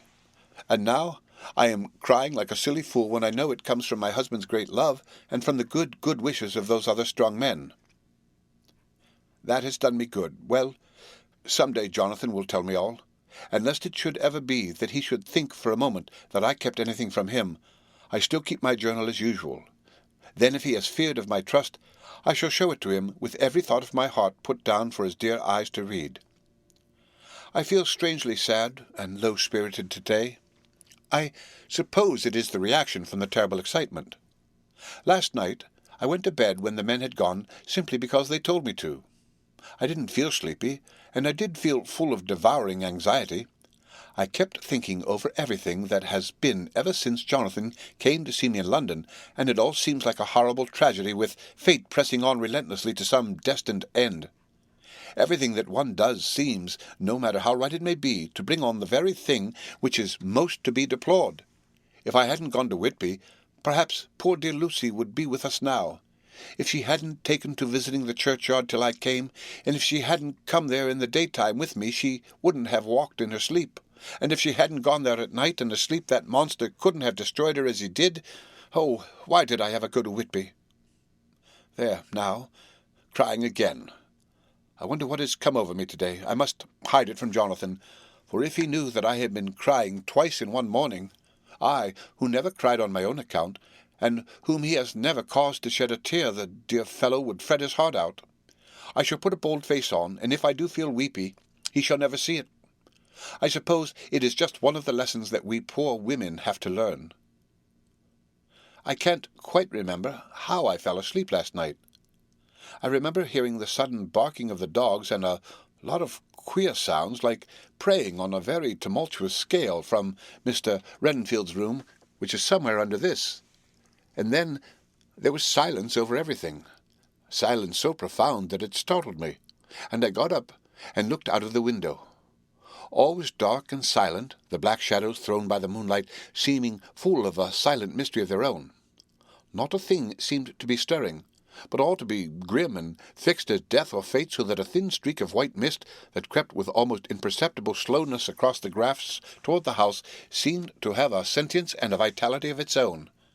I think that the digression of my thoughts must have done me good, for when I got back in bed I found a lethargy creeping over me. I lay a while, but could not sleep, so I got out and looked out of the window again. The mist was spreading and was now close up to the house, so that I could see it lying thick against the wall, as though it were stealing up to the windows. The poor man was more loud than ever, and though I could not distinguish a word he said, I could in some way recognize in his tones some passionate entreaty on his part. Then there was the sound of a struggle, and I knew that the attendants were dealing with him. I was so frightened that I crept into bed and pulled the clothes over my head, putting my fingers in my ears. I was not then a bit sleepy, at least so I thought, but I must have fallen asleep, for except dreams I do not remember anything until the morning when Jonathan woke me. I think that it took me an effort and a little time to realize where I was, and that it was Jonathan who was bending over me. My dream was very peculiar, and was almost typical of the way that waking thoughts become merged in or continued in dreams. I thought that I was asleep and waiting for Jonathan to come back. I was very anxious about him, and I was powerless to act. My feet and my hands and my brain were weighted so that nothing could proceed at the usual pace, and so I slept uneasily and thought. Then it began to dawn upon me that the air was heavy and dank and cold. I put back the clothes from my face, and found to my surprise that all was dim around. The gaslight, which I had left lit for Jonathan but turned down, came only like a tiny red spark through the fog, which had evidently grown thicker and poured into the room. Then it occurred to me that I had shut the window before I had come to bed. I would have got out to make certain on the point, but some leaden lethargy seemed to chain my limbs and even my will. I lay still and endured. That was all. I closed my eyes, but could still see through my eyelids. It is wonderful what tricks our dreams play us, and how conveniently we can imagine. The mist grew thicker and thicker, and I could see now how it came in, for I could see it like smoke, or with the white energy of boiling water pouring in, not through the window, but through the joinings of the door. It got thicker and thicker, till it seemed as if it became concentrated into a sort of pillar of cloud in the room, through the top of which I could see the light of the gas shining like a red eye. Things began to whirl through my brain, just as the cloudy column was now whirling in the room, and through it all came the scriptural words, "A pillar of cloud by day, and of fire by night." Was it indeed such spiritual guidance that was coming to me in my sleep? But the pillar was composed of both the day and the night guiding, for the fire was in the red eye, which at the thought gat a new fascination for me, till, as I looked, the fire divided, and seemed to shine on me through the fog like two red eyes, such as Lucy told me of in her momentary mental wandering when, on the cliff, the dying sunlight struck the windows of St. Mary's Church. Suddenly, the horror burst upon me that it was thus that Jonathan had seen those awful women growing into reality through the whirling mist in the moonlight, and in my dream I must have fainted, for all became black darkness. The last conscious effort which imagination made was to show me a livid white face bending over me out of the mist. I must be careful of such dreams, for they would unseat one's reason if there were too much of them. I would get Dr. Van Helsing or Dr. Seward to prescribe something for me which would make me sleep, only that I fear to alarm them. Such a dream at the present time would become woven into their fears for me. Tonight I shall strive hard to sleep naturally. If I do not, I shall tomorrow night get them to give me a dose of a chloral that cannot hurt me for once, and it will give me a good night's sleep. Last night tired me more than if I had not slept at all. 2 October, 10 p.m. Last night I slept, but did not dream. I must have slept soundly, for I was not waked by Jonathan coming to bed, but the sleep has not refreshed me, for today I feel terribly weak and spiritless. I spent all yesterday trying to read, or lying down dozing. In the afternoon Mr. Renfield asked if he might see me. Poor man! He was very gentle, and when I came away he kissed my hands and bade God bless me. Someway it affected me much. I am crying when I think of him. This is a new weakness of which I must be careful. Jonathan would be miserable if he knew I had been crying. He and the others were out till dinner-time, and they all came in tired. I did what I could to brighten them up, and I suppose that the effort did me good, for I forgot how tired I was. After dinner they sent me to bed, and all went off to smoke together, as they said, but I knew that they wanted to tell each other of what had occurred to each during the day. I could see from Jonathan's manner that he had something important to communicate.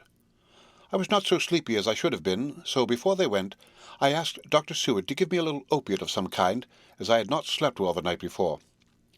He very kindly made me up a sleeping draught, which he gave to me, telling me that it would do me no harm, as it was very mild. I have taken it, and am waiting for sleep, which still keeps aloof. I hope I have not done wrong, for as sleep begins to flirt with me, a new fear comes, that I may have been foolish in thus depriving myself of the power of waking. I might want it. Here comes sleep. Good night. The end of Chapter 19. Dracula by Bram Stoker. Chapter 20. Jonathan Harker's Journal. 1 October. Evening. I found Thomas Snelling in his house at Bethnal Green, but unhappily he was not in a condition to remember anything. The very prospect of beer which my expected coming had opened to him had proved too much, and he had begun too early on his expected debauch. I learned, however, from his wife, who seemed a decent poor soul, that he was only the assistant of Smollett, who of the two mates was the responsible person. So off I drove to Walworth, and found Mr. Joseph Smollett at home and in his shirt-sleeves, taking a late tea out of a saucer. He is a decent, intelligent fellow, distinctly a good, reliable type of workman, and with a headpiece of his own. He remembered all about the incident of the boxes, and from a wonderful dog-eared notebook which he produced from some mysterious receptacle about the seat of his trousers, and which had the hieroglyphic entries in thick, half-obliterated pencil, he gave me the destinations of the boxes. There were, he said, 6 in the cartload, which he took from Carfax, and left at 197 Shixon Street, Mile End, Newtown, and another 6 which he deposited at Jamaica Lane, Bermondsey. If then the Count meant to scatter these ghastly refuges of his over London, these places were chosen as the first of delivery, so that later he might distribute more fully. The systematic manner in which this was done made me think that he could not mean to confine himself to 2 sides of London. He was now fixed on the far east of the northern shore, on the east of the southern shore, and on the south. The north and west were surely never meant to be left out of his diabolical scheme, let alone the city itself and the very heart of fashionable London in the south-west and west. I went back to Smollett and asked him if he could tell us if any other boxes had been taken from Carfax. He replied, "Well, Governor, you've treated me very handsome." I had given him half a sovereign, "and I'll tell you all I know. I heard a man by the name of Bloxham say 4 nights ago in the Hare and Hounds in Pinch's Alley as how he and his mate had a rare dusty job in a old house at Purfleet. There ain't a many such jobs as this here, and I'm a-thinking that maybe Sam Bloxham could tell you summat." I asked if he could tell me where to find him. I told him that if he could get me the address it would be worth another half-sovereign to him. So he gulped down the rest of his tea and stood up, saying that he was going to begin the search then and there. At the door he stopped and said, "Look here, Governor, there ain't no sense in me a-keeping you here. I may find Sam soon, or I mayn't, but anyhow, he ain't like to be in a way to tell you much tonight. Sam is a rare one when he starts on the booze. If you can give me an envelope with a stamp on it, and put your address on it, I'll find out where Sam is to be found and post it to ye tonight. But you'd better be up after him soon in the morning, never mind the booze the night afore." This was all practical, so one of the children went off with a penny to buy an envelope and a sheet of paper, and to keep the change. When she came back, I addressed the envelope and stamped it, and when Smollett had again faithfully promised to post the address when found, I took my way to home. We're on the track anyhow. I am tired tonight, and I want to sleep. Mina is fast asleep, and looks a little too pale. Her eyes look as though she had been crying. Poor dear! I've no doubt it frets her to be kept in the dark, and it may make her doubly anxious about me and the others. But it is best as it is. It is better to be disappointed and worried in such a way now than to have her nerve broken. The doctors were quite right to insist on her being kept out of this dreadful business. I must be firm, for on me this particular burden of silence must rest. I shall not ever enter on the subject with her under any circumstances. Indeed, it may not be a hard task after all, for she herself has become reticent on the subject, and has not spoken of the Count or his doings ever since we told her of our decision. 2 October. Evening. A long and trying and exciting day. By the first post I got my directed envelope with a dirty scrap of paper enclosed, on which was written with a carpenter's pencil in a sprawling hand, "Sam Bloxham, Courtgrins, 4 Potters Court, Bartle Street, Walworth. Ask for the Depite." I got the letter in bed, and rose without waking Mina. She looked heavy and sleepy and pale, and far from well. I determined not to wake her, but that when I should return from this new search I would arrange for her going back to Exeter. I think she would be happier in our own home with her daily task to interest her than in being here amongst us and in ignorance. I only saw Dr. Seward for a moment, and told him where I was off to, promising to come back and tell the rest so soon as I should have found out anything. I drove to Walworth, and found with some difficulty Potter's Court. Mr. Smollett's spelling misled me, as I asked for Potter's Court instead of Potter's Court. However, when I had found the court, I had no difficulty in discovering Corcoran's lodging-house. When I asked the man who came to the door for the depite, he shook his head and said, "I don't know him. There ain't no such a person here. I never heard of him in all my bloomin' days. Don't believe there ain't nobody of that kind living here or anywheres." I took out Smollett's letter, and as I read it, it seemed to me that the lesson of the spelling of the name of the court might guide me. "What are you?" I asked. "I'm the deputy," he answered. I saw at once that I was on the right track. Phonetic spelling had again misled me. A half-crown tip put the deputy's knowledge at my disposal, and I learned that Mr. Bloxham, who had slept off the remains of his beer on the previous night at Corcoran's, had left for his work at Poplar at 5 o'clock that morning. He could not tell me where the place of work was situated, but I had a vague idea that it was some kind of a newfangled warehouse, and with this slender cue I had to start for Poplar. It was 12 o'clock before I got any satisfactory hint of such a building, and this I got at a coffee shop where some workmen were having their dinner. One of them suggested that there was being erected at Cross Angel Street a new cold storage building, and as this suited the condition of a newfangled warehouse, I at once drove to it. An interview with a surly gatekeeper and a surlier foreman, both of whom were appeased with the coin of the realm, put me on the track of Bloxham.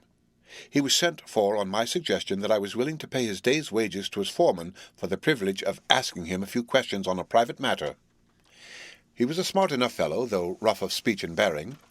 When I had promised to pay for his information and given him an earnest, he told me that he had made 2 journeys between Carfax and a house in Piccadilly, and had taken from this house to the latter 9 great boxes, main heavy ones, with a horse and cart, hired by him for this purpose. I asked him if he could tell me the number of the house in Piccadilly, to which he replied, "Well, governor, I forgets the number, but it was only a few door from a big white church, or something of that kind, not long built. It was a dusty old house, too, though nothing to the dustiness of the house we took the bloomin' boxes from." "How did you get in, if both houses were empty?" "There was the old party what engaged me a-waiting in the house at Purfleet. He helped me to lift the boxes and put them in the dray. Curse me, but he was the strongest chap I ever struck, and him a old fellow with a white moustache, one that thin you would think he couldn't throw a shadder." How this phrase thrilled through me. Why, he took up his end of the boxes like they was pounds of tea, and me a-puffin' and a-blowin' afore I could upend mine anyhow, and I'm no chicken neither. "How did you get into the house in Piccadilly?" I asked. "He was there too. He must have started off and got there afore me, for when I rung of the bell, he came and opened the door hisself and helped me carry the boxes into the hall." "The whole 9?" I asked.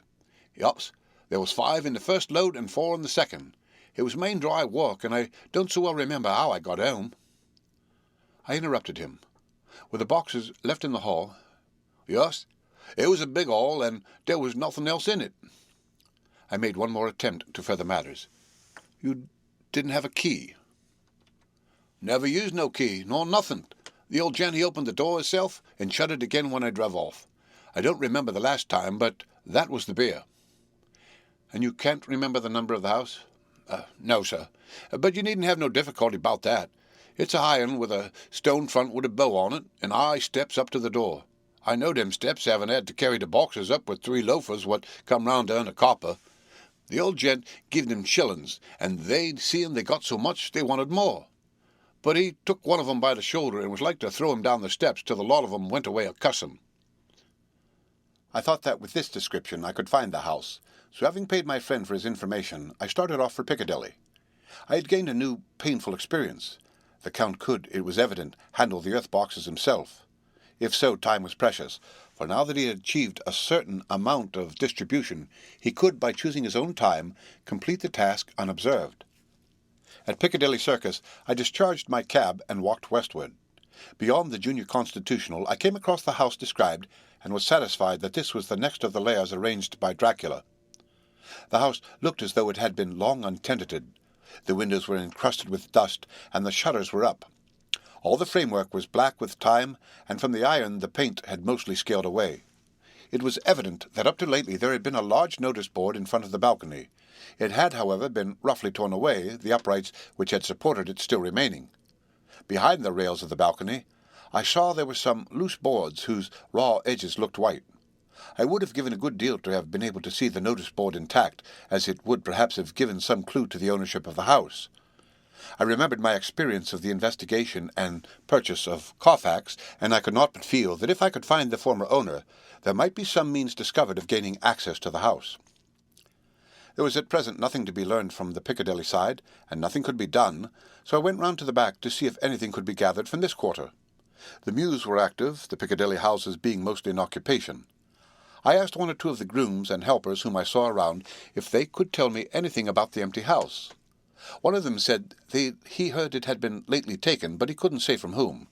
He told me, however, that up to the very lately there had been a notice board of "For Sale" up, and that perhaps Mitchell, Sons and Candy, the house agents, could tell me something, as he thought he remembered seeing the name of that firm on the board.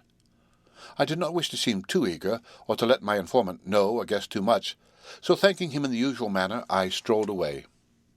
It was now growing dusk, and the autumn night was closing in, so I did not lose any time.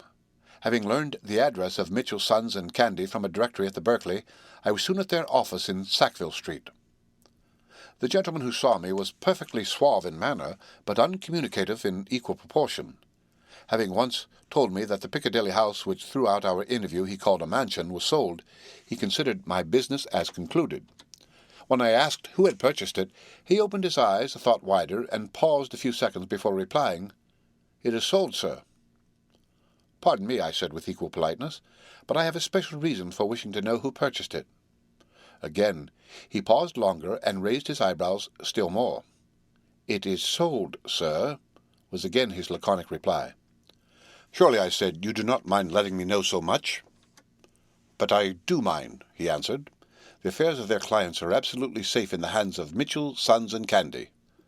This was manifestly a prig of the first water, and there was no use arguing with him.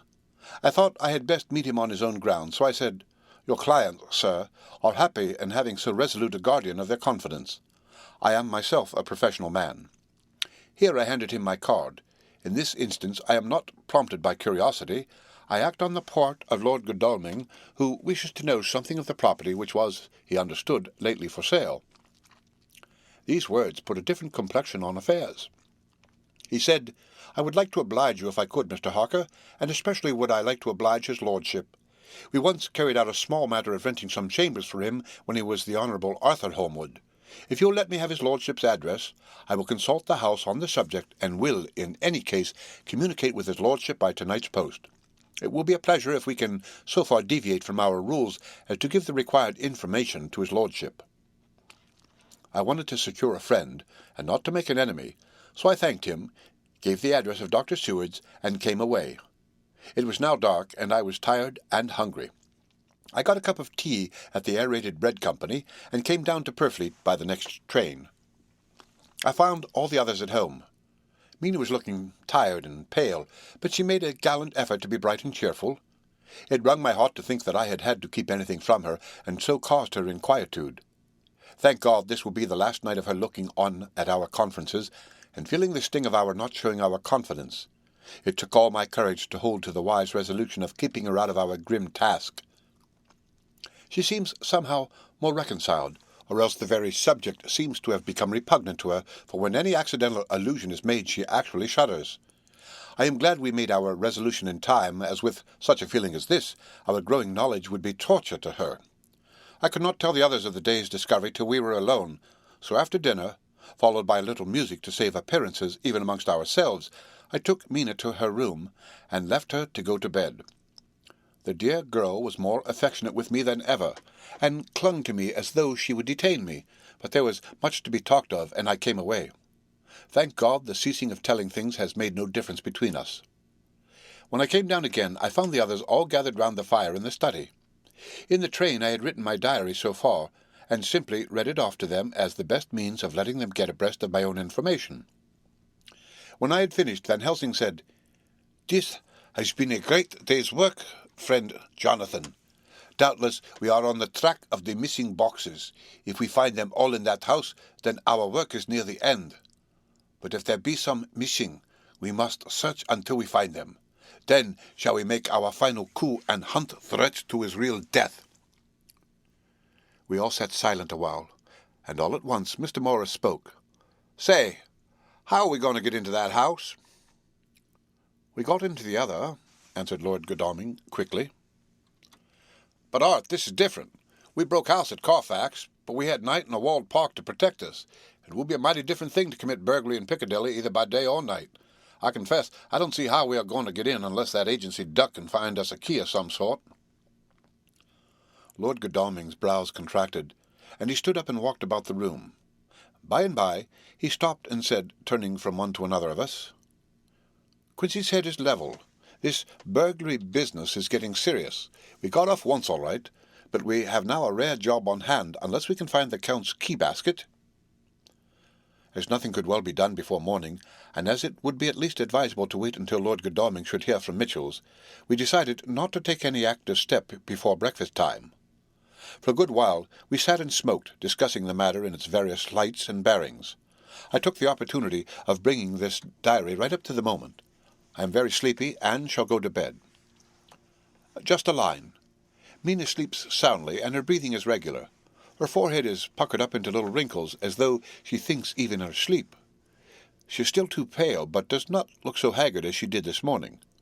Tomorrow will, I hope, mend all this. She will be herself at home in Exeter. Oh, but I am sleepy. Dr. Seward's Diary, 1 October. I am puzzled afresh about Renfield. His moods change so rapidly that I find it difficult to keep touch of them, and as they always mean something more than his own well-being, they form a more than interesting study. This morning, when I went to see him after his repulse of Van Helsing, his manner was that of a man commanding destiny. He was, in fact, commanding destiny subjectively. He did not really care for any of the things of mere earth. He was in the clouds, and looked down on all the weaknesses and wants of us poor mortals. I thought I would improve the occasion and learn something, so I asked him, "What about the flies these times?" He smiled on me in quite a superior sort of way, such a smile as would have become the face of Malvolio, as he answered me, "The fly, my dear sir, has one striking feature. Its wings are typical of the aerial powers of the psychic faculties. The ancients did well when they typified the soul as a butterfly." I thought I would push his analogy to its utmost logically, so I said quickly, "Oh, it is the soul you are after now, is it?" His madness foiled his reason, and a puzzled look spread over his face as, shaking his head with a decision which I had but seldom seen in him, he said, "Oh, no. Oh, no. I want no souls. Life is all I want." Here he brightened up. "I am pretty indifferent about it at present. Life is all right. I have all I want. You must get a new patient, doctor, if you wish to study zoophagy." This puzzled me a little, so I drew him on. "Then you command life. You're a god, I suppose?" He smiled with an ineffably benign superiority. "Oh, no. Far be it from me to arrogate to myself the attributes of the deity. I am not even concerned in his especially spiritual doings. If I may state my intellectual position, I am, so far as concern things purely terrestrial, somewhat in the position which Enoch occupied spiritually." This was a poser to me. I could not at the moment recall Enoch's appositeness, so I had to ask a simple question, though I felt that by so doing I was lowering myself in the eyes of the lunatic. "And why with Enoch?" "Because he walked with God." I could not see the analogy, but did not like to admit it, so I harked back to what he had denied. "So you don't care about life, and you don't want any souls. Why not?" I put my question quickly and somewhat sternly on purpose to disconcert him. The effort succeeded. For an instant he unconsciously relapsed into his old servile manner, bent low before me, and actually fawned upon me as he replied, "I don't want any souls. Indeed, I don't. I couldn't use them if I had them. They would be of no manner of use to me. I couldn't eat them, or—" He suddenly stopped, and the old cunning look spread over his face, like a wind sweep on the surface of the water. "And, doctor, as to life, what is it after all? When you've got all you require, and you know that you will never want, that is all. I have friends, good friends, like you, Dr. Seward." This was said with a leer of inexpressible cunning. "I know that I shall never lack the means of life. I think that through the cloudiness of his insanity he saw some antagonism in me, for he at once fell back on the last refuge of such as he, a dogged silence.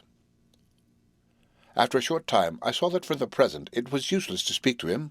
He was sulky, and so I came away. Later in the day he sent for me.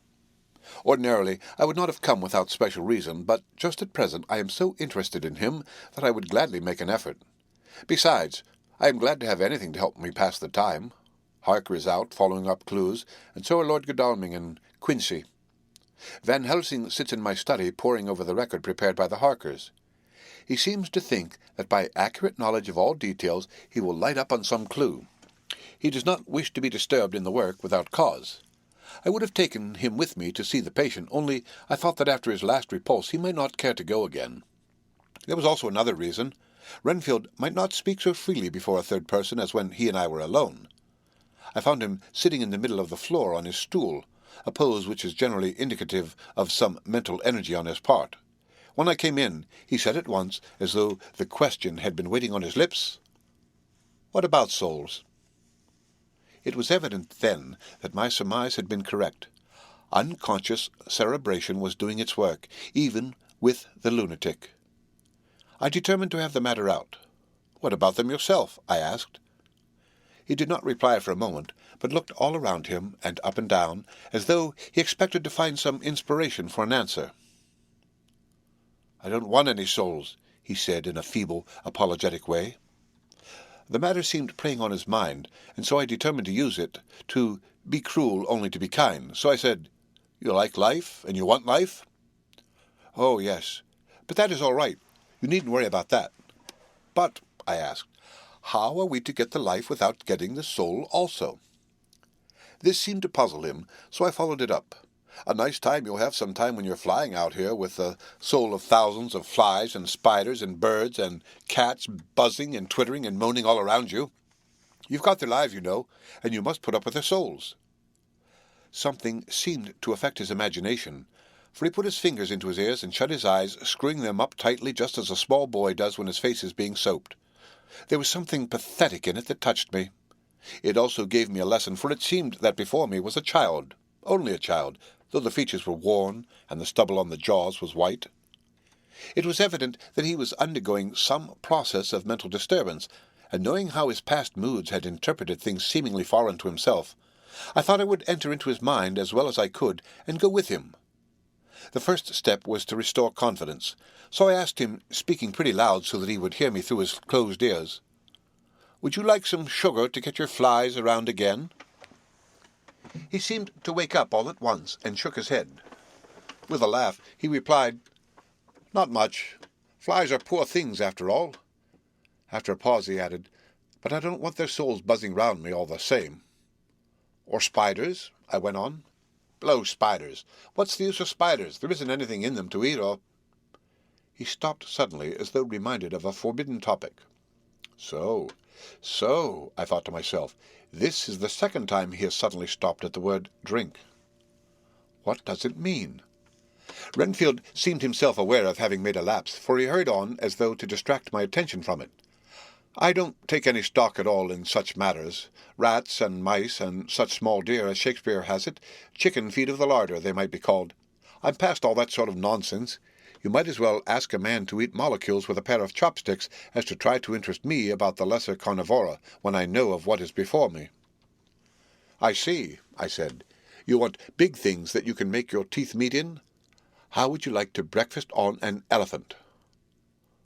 "What ridiculous nonsense you're talking." He was getting too wide awake, so I thought I would press him hard. "I wonder," I said reflectively, "what an elephant's soul is like." The effect I desired was obtained, for he at once fell from his high horse and became a child again. "I don't want an elephant's soul, or any soul at all," he said. For a few moments he sat despondently. Suddenly he jumped to his feet with his eyes blazing and all the signs of intense cerebral excitement. "To hell with you and your souls!" he shouted. "Why do you plague me about souls? Haven't I got enough to worry and pain to distract me already without thinking of souls?" He looked so hostile that I thought he was in for another homicidal fit, so I blew my whistle. The instant, however, that I did so, he became calm and said apologetically, "Forgive me, doctor, I forgot myself. You do not need any help. I am so worried in my mind that I am apt to be irritable. If you only knew the problem I have to face, and that I am working out, you would pity and tolerate and pardon me. Pray, do not put me in a strait waistcoat. I want to think, and I cannot think freely when my body is confined. I'm sure you will understand." He had evidently self-control, so when the attendants came, I told them not to mind, and they withdrew. Renfield watched them go. When the door was closed, he said with considerable dignity and sweetness, "Dr. Seward, you have been very considerate towards me. Believe me that I am very, very grateful to you." I thought it well to leave him in this mood, and so I came away. There is certainly something to ponder over in this man's state. Several points seem to make what the American interviewer calls a story. If one could only get them in proper order, here they are. Will not mention drinking. Fears the thought of being burdened with the soul of anything. Has no dread of wanting life in the future. Despises the meaner forms of life altogether, though he dreads being haunted by their souls. Logically, all these things point one way. He has assurance of some kind that he will acquire some higher life. He dreads the consequence, the burden of a soul. Then it is human life he looks to. And the assurance? Merciful God! The Count has been to him, and there's some new scheme of terror afoot. Later, I went after my round to Van Helsing and told him my suspicion. He grew very grave, and after thinking the matter over for a while, asked me to take him to Renfield. I did so. As we came to the door, we heard the lunatic within singing gaily, as he used to do in the time which now seems so long ago. When we entered, we saw with amazement that he had spread out his sugar as of old. The flies, lethargic with the autumn, were beginning to buzz into the room. We tried to make him talk of the subject of our previous conversation, but he would not attend. He went on with his singing, just as though we had not been present. He had got a scrap of paper, and was folding it into a notebook. We had to come away as ignorant as we went in. He is a curious case indeed. We must watch him tonight.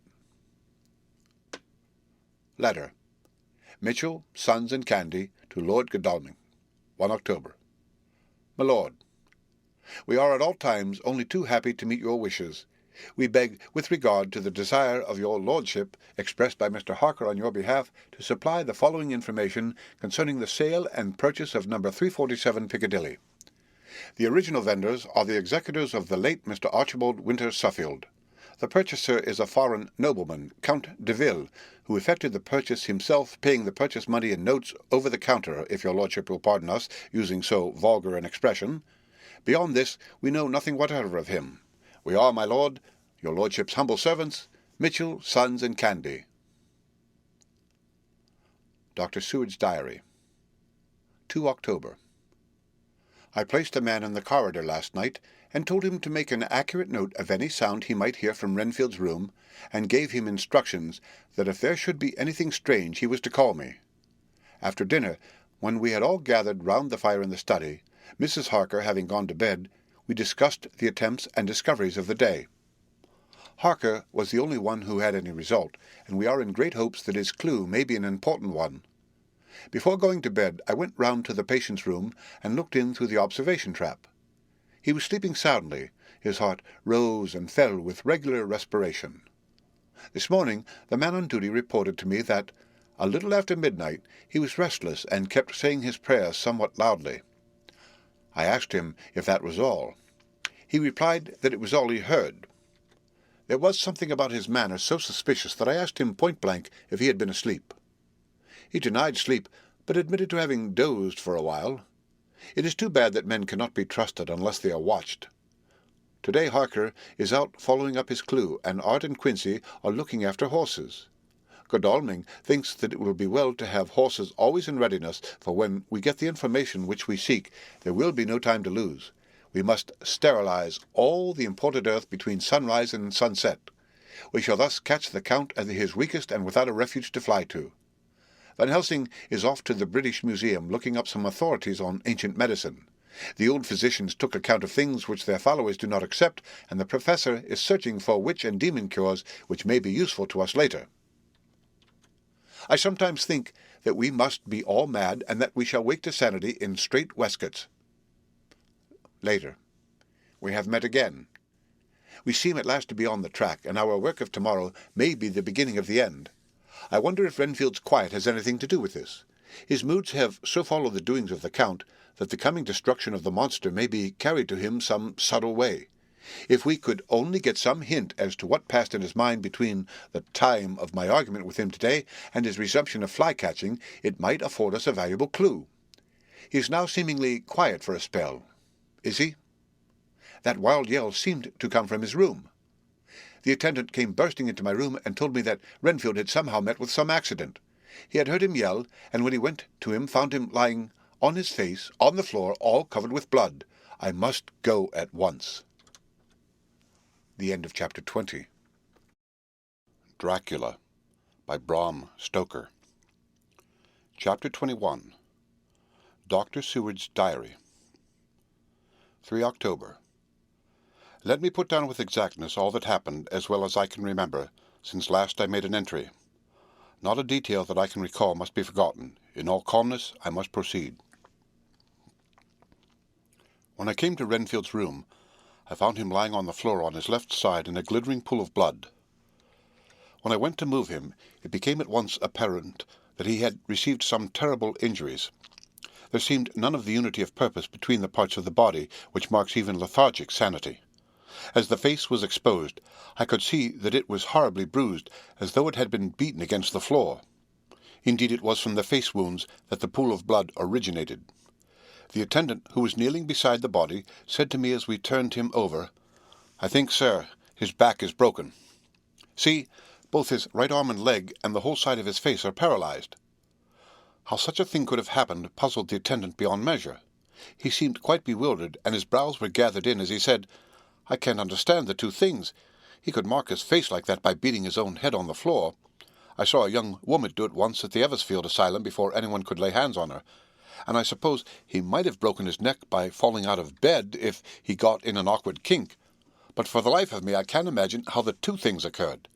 If his back was broke, he couldn't beat his head, and if his face was like that before the fall out of bed, there would be marks of it." I said to him, "Go to Dr. Van Helsing, and ask him to kindly come here at once. I want him without an instant's delay." The man ran off, and within a few minutes the professor, in his dressing-gown and slippers, appeared. When he saw Renfield on the ground, he looked keenly at him a moment, and then turned to me. I think he recognized my thought in my eyes, for he said very quickly, manifestly for the ears of the attendant, "Ah, a sad accident. He will need very careful watching and much attention.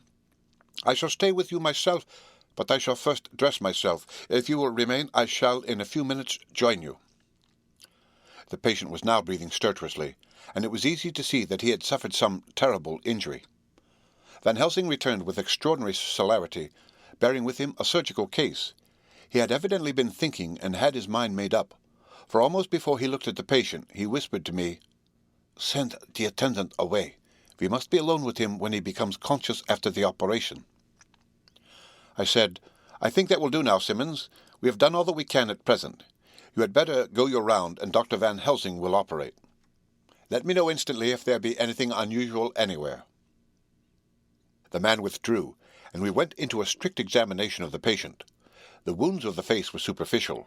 The real injury was a depressed fracture of the skull extending right up through the motor area. The professor thought a moment and said, "We must reduce the pressure and get back to normal conditions as far as can be. The rapidity of the suffusion shows the terrible nature of his injury. The whole motor area seems affected. The suffusion of the brain will increase quickly, so we must trephine at once or it may be too late." As he was speaking, there was a soft tapping at the door. I went over and opened it and found in the corridor without Arthur and Quincy in pajamas and slippers. The former spoke. "I heard your man call up Dr. Van Helsing and tell him of an accident, so I woke Quincy, or rather called for him, as he was not asleep.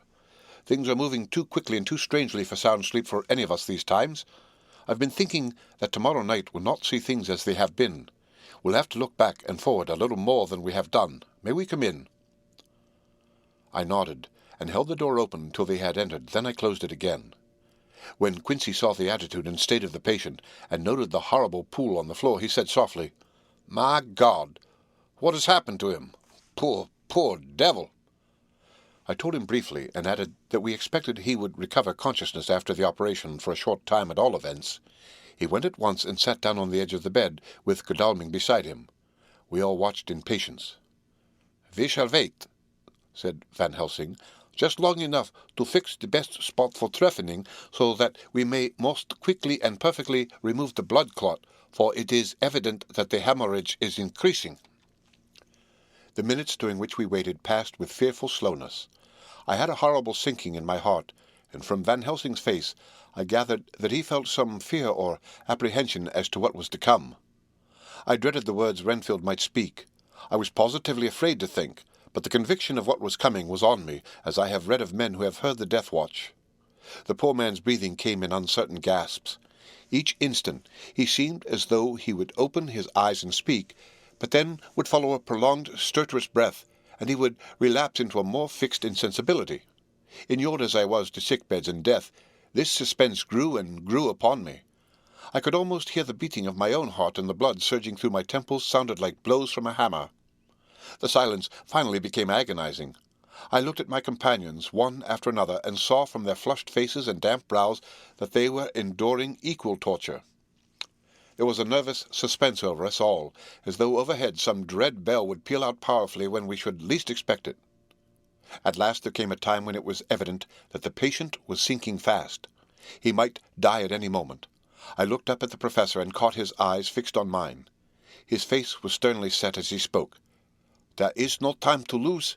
His words may be worth many lives. I have been thinking so as I stood here. It may be there is a soul at stake. We shall operate just above the ear." Without another word, he made the operation. For a few moments the breathing continued to be stertorous. Then there came a breath so prolonged that it seemed as though it would tear open his chest. Suddenly his eyes opened and became fixed in a wild, helpless stare. This was continued for a few minutes, but then it was softened into a glad surprise, and from his lips came a sigh of relief. He moved convulsively, and as he did so, said, "I'll be quiet, doctor. Tell them to take off the strait waistcoat. I have had a terrible dream, and it has left me so weak that I cannot move. What's wrong with my face? It feels all swollen, and it smarts dreadfully." He tried to turn his head, but even with the effort his eyes seemed to grow glassy again, so I gently put it back. Then Van Helsing said in a quiet, grave tone, "Tell us your dream, Mr. Renfield." As he heard the voice, his face brightened through its mutilation, and he said, "That is Dr. Van Helsing. How good it is of you to be here. Give me some water. My lips are dry, and I shall try to tell you. I dreamed—" He stopped and seemed fainting. I called quietly to Quincy. "The brandy. It is in my study. Quick." He flew and returned with a glass, the decanter of brandy, and a carafe of water. We moistened the parched lips, and the patient quickly revived. It seemed, however, that his poor injured brain had been working in the interval, for when he was quite conscious, he looked at me piercingly with an agonized confusion which I shall never forget, and said, "I must not deceive myself. It was no dream, but all a grim reality." Then his eyes roved around the room. As they caught sight of the two figures sitting patiently on the edge of the bed, he went on, "If I were not sure already, I would know from them." For an instant his eyes closed, not with pain or sleep, but voluntarily, as though he were bringing all his faculties to bear. When he opened them, he said hurriedly, and with more energy than he had yet displayed, "Quick, doctor, quick! I am dying. I feel that I have but a few minutes, and then I must go back to death, or worse. Wet my lips with the brandy again. I have something that I must say before I die, or before my poor crushed brain dies anyhow." "Thank you.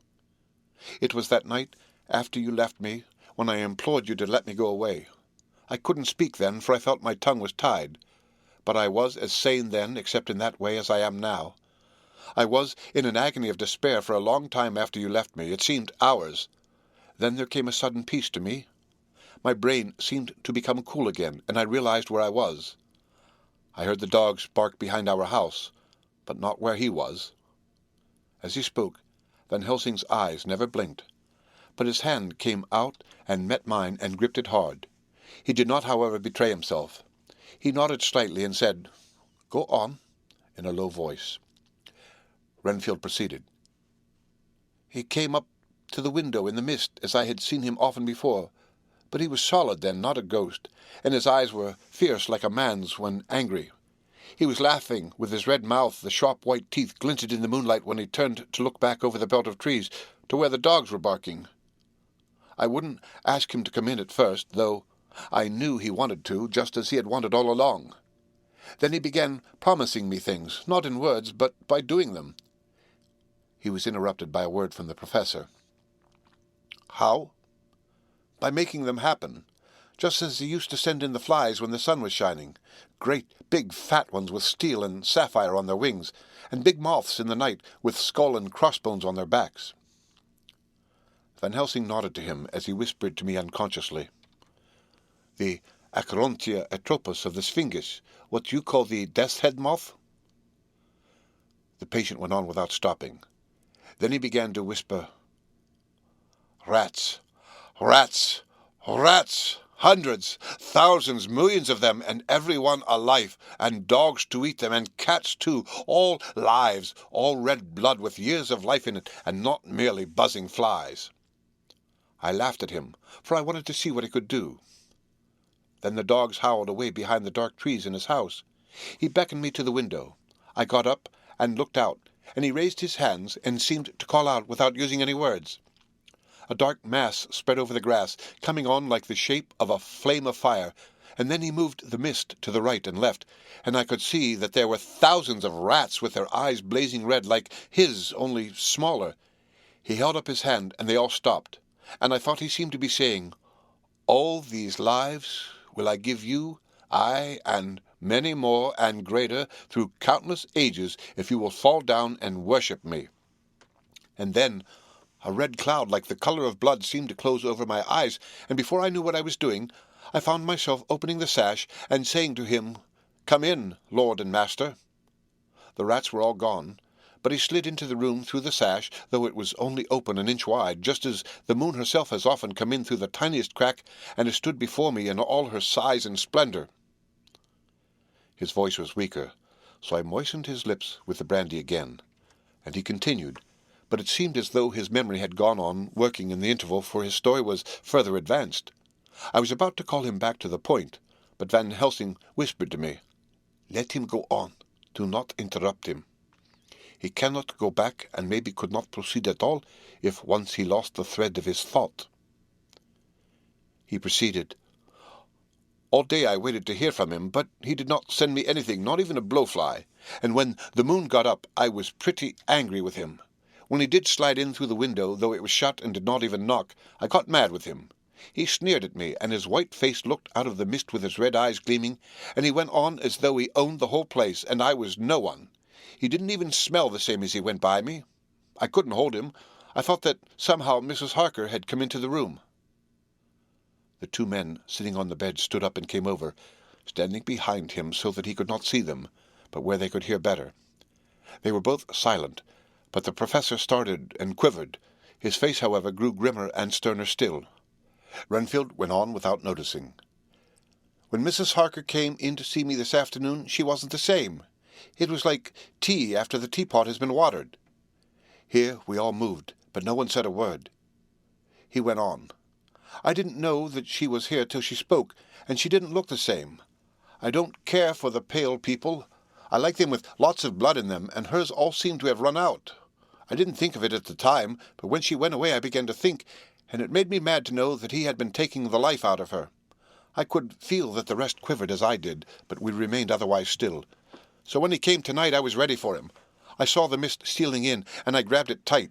I had heard that madmen have unnatural strength, and as I knew I was a madman, at times anyhow, I resolved to use my power. And he felt it too, for he had to come out of the mist to struggle with me. I held tight, and I thought I was going to win, for I didn't mean him to take any more of her life till I saw his eyes. They burned into me, and my strength became like water. He slipped through it, and when I tried to cling to him, he raised me up and flung me down. There was a red cloud before me, and a noise like thunder, and the mist seemed to steal away under the door. His voice was becoming fainter, and his breath more stertorous. Van Helsing stood up instinctively. "We know the rest now," he said. "He is here, and we know his purpose. It may not be too late. Let us be armed, the same as we were the other night, but lose no time, there is not an instant to spare. There was no need to put our fear, nay, our conviction into words. We shared them in common. We all hurried and took from our rooms the same things that we had when we entered the Count's house. The Professor had his ready, and as we met in the corridor he pointed to them significantly as he said, "They never leave me, and they shall not till this unhappy business is over. Be wise also, my friends. It is no common enemy that we deal with. Alas, alas, that dear Madam Mina should suffer." He stopped. His voice was breaking, and I do not know if rage or terror predominated in my own heart. Outside the Harkers' door we paused. Art and Quincy held back, and the latter said, "Should we disturb her?" "We must," said Van Helsing grimly. "If the door be locked, I shall break it in." "May it not frighten her terribly? It is unusual to break into a lady's room." Van Helsing said solemnly, "You are always right, but this is life and death. All chambers are alike to the doctor, and even were they not, they are all as one to me tonight. Friend John, when I turn the handle, if the door does not open, do you put your shoulder down and shove, and you too, my friends, now." He turned the handle as he spoke, but the door did not yield. We threw ourselves against it. With a crash it burst open, and we almost fell headlong into the room. The Professor did actually fall, and I saw across him as he gathered himself up from hands and knees. What I saw appalled me. I felt my hair rise like bristles on the back of my neck, and my heart seemed to stand still. The moonlight was so bright that through the thick yellow blind the room was light enough to see. On the bed beside the window lay Jonathan Harker, his face flushed and breathing heavily as though in a stupor. Kneeling on the near edge of the bed, facing outwards, was the white-clad figure of his wife. By her side stood a tall, thin man clad in black. His face was turned from us, but the instant we saw we all recognized the Count, in every way even to the scar on his forehead. With his left hand he held both Mrs. Harker's hands, keeping them away with her arms at full tension.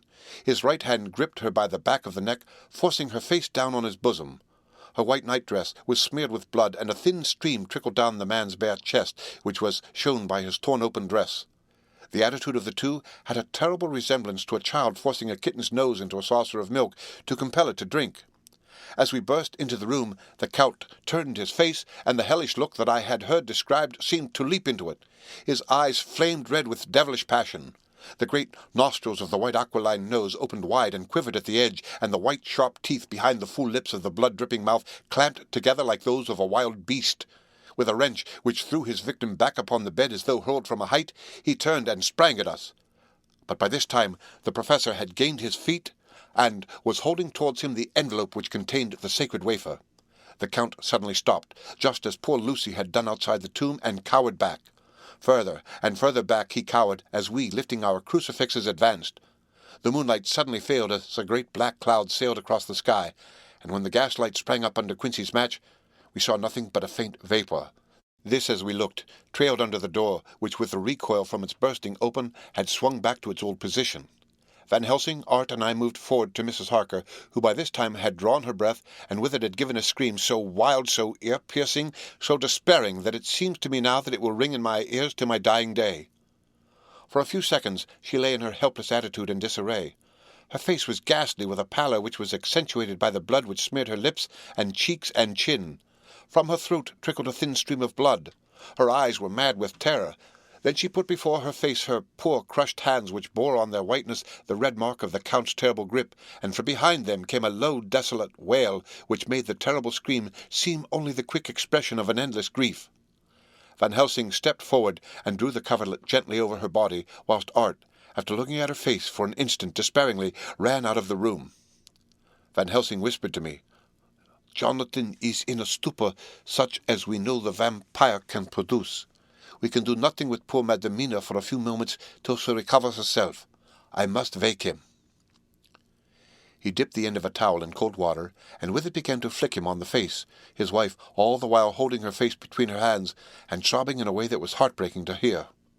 I raised the blind, and looked out of the window.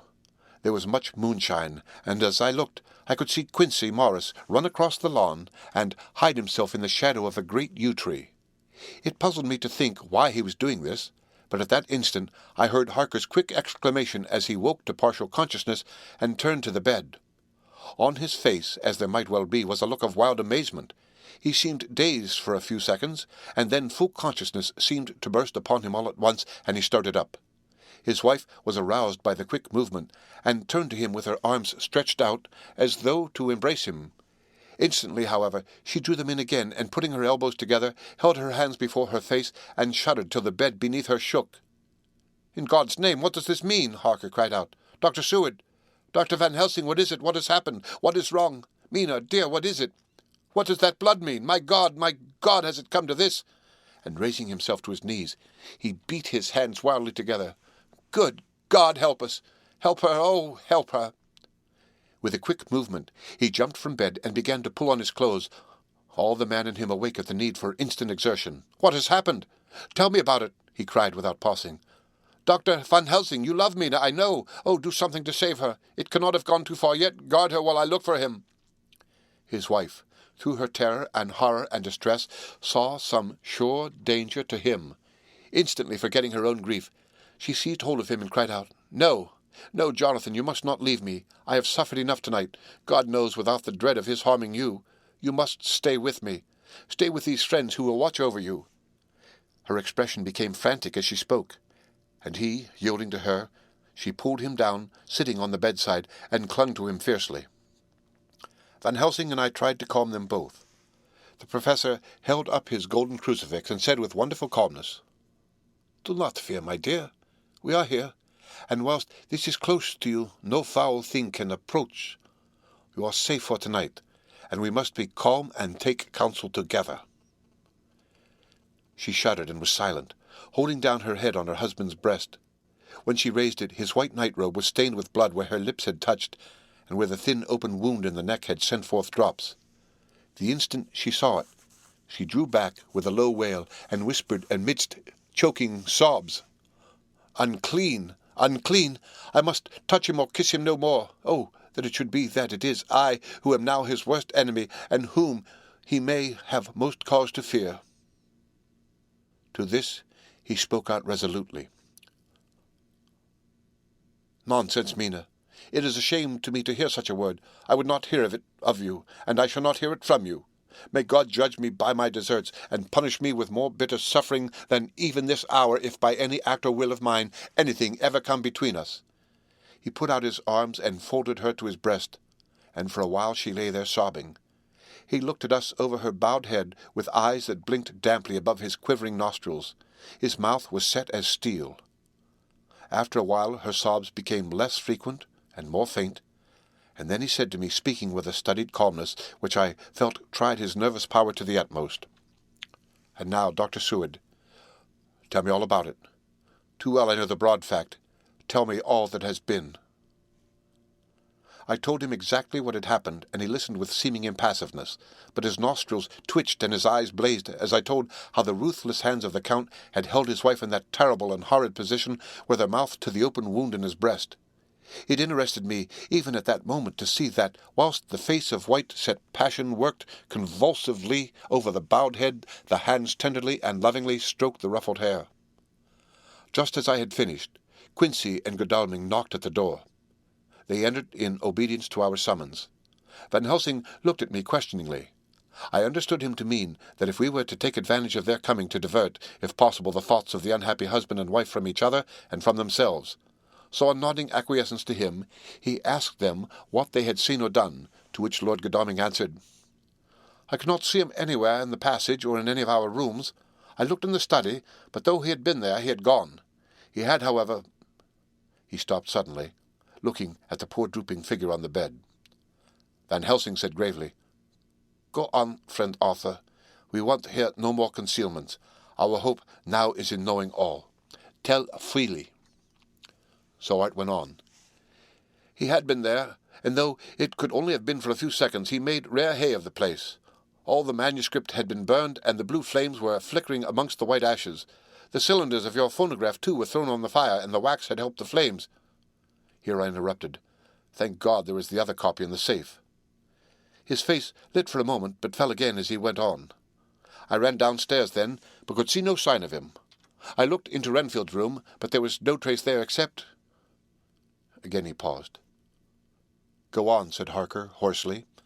So he bowed his head, and moistening his lips with his tongue, added, "Except that the poor fellow is dead."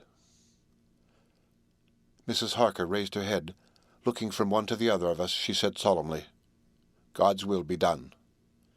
I could not but feel that Art was keeping back something, but as I took it that it was with a purpose, I said nothing. Van Helsing turned to Morris and asked, "And you, friend Quincy, have you anything to tell?" "A little," he answered. "It may be much eventually, but at present I can't say. I thought it well to know if possible where the Count would go when he left the house. I did not see him, but I saw a bat rise from Renfield's window and flap westward. I expected to see him in some shape go back to Colfax, but he evidently sought some other lair. He will not be back tonight, for the sky is reddening in the east and the dawn is close. We must work tomorrow." He said the latter words through his shut teeth. For a space of perhaps a couple of minutes there was silence, and I could fancy that I could hear the sound of our hearts beating. Then Van Helsing said, placing his hand tenderly on Mrs. Harker's head, "And now, Madam Mina, poor dear, dear, Madam Mina, tell us exactly what happened. God knows that I do not want that you be pained, but it is need that we know all. For now more than ever has all work to be done, quick and sharp, and in deadly earnest. The day is close to us that must end all, if it may be so, and now is the chance that we may live and learn." The poor dear lady shivered, and I could see the tension of her nerves as she clasped her husband closer to her and bent her head lower and lower still on his breast. Then she raised her head, proudly, and held out one hand to Van Helsing, who took it in his, and after stooping and kissing it reverently, held it fast. The other hand was locked in that of her husband, who held his other arm thrown round her protectingly. After a pause in which she was evidently ordering her thoughts, she began. "I took the sleeping draught which you had so kindly given me, but for a long time it did not act. I seemed to become more wakeful, and myriads of horrible fancies began to crowd in upon my mind, all of them connected with death and vampires, with blood and pain and trouble." Her husband involuntarily groaned, as she turned to him and said lovingly, "Do not fret, dear. You must be brave and strong and help me through the horrible task. If you only knew what an effort it is to me to tell of this fearful thing at all, you would understand how much I need your help." Well, I saw I must try to help the medicine to its work with my will, if it was to do me any good, so I resolutely set myself to sleep. Sure enough, sleep must soon have come to me, for I remember no more. Jonathan coming in had not waked me, for he lay by my side when next I remember.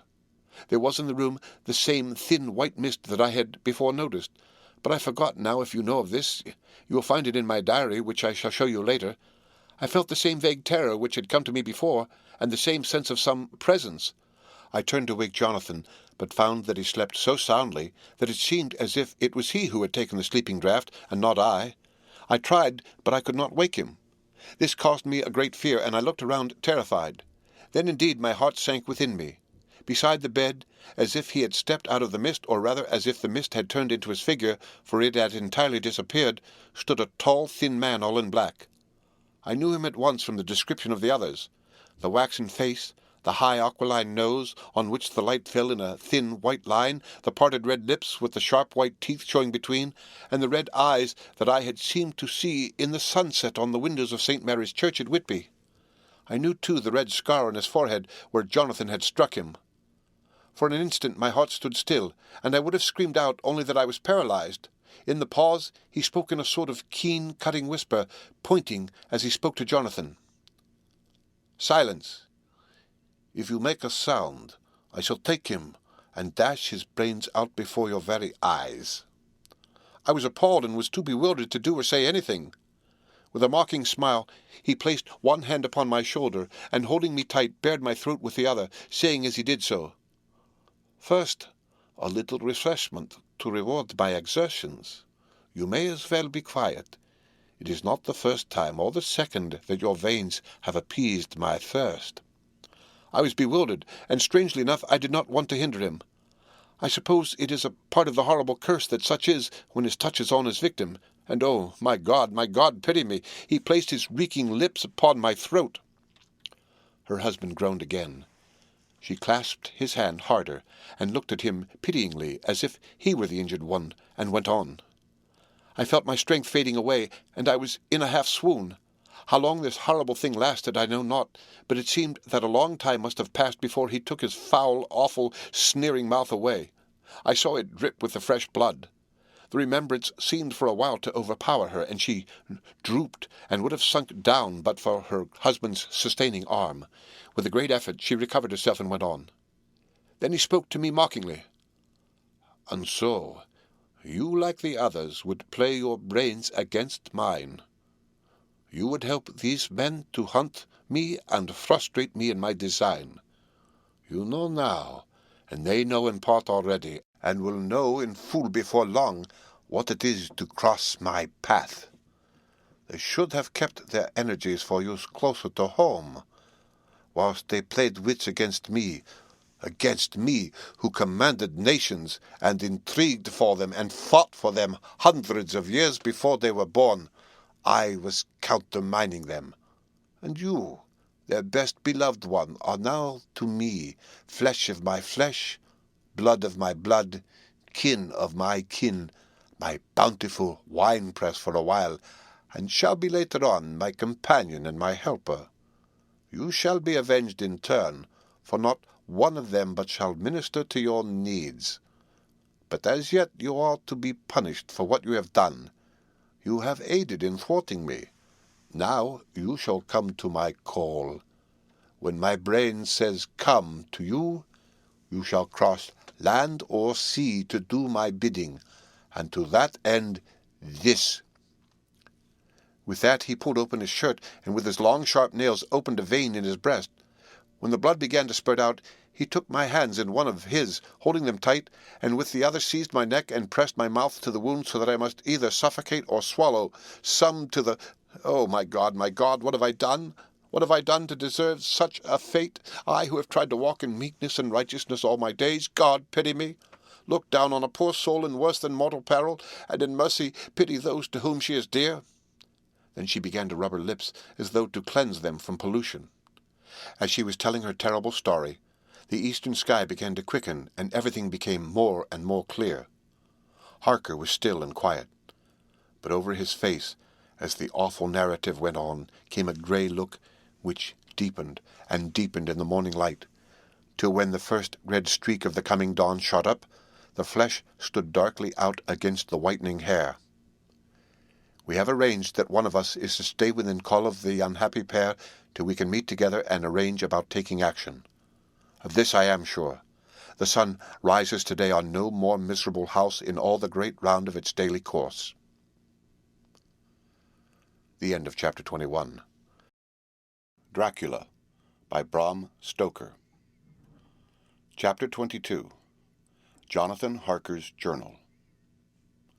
3 October. As I must do something or go mad, I write this diary.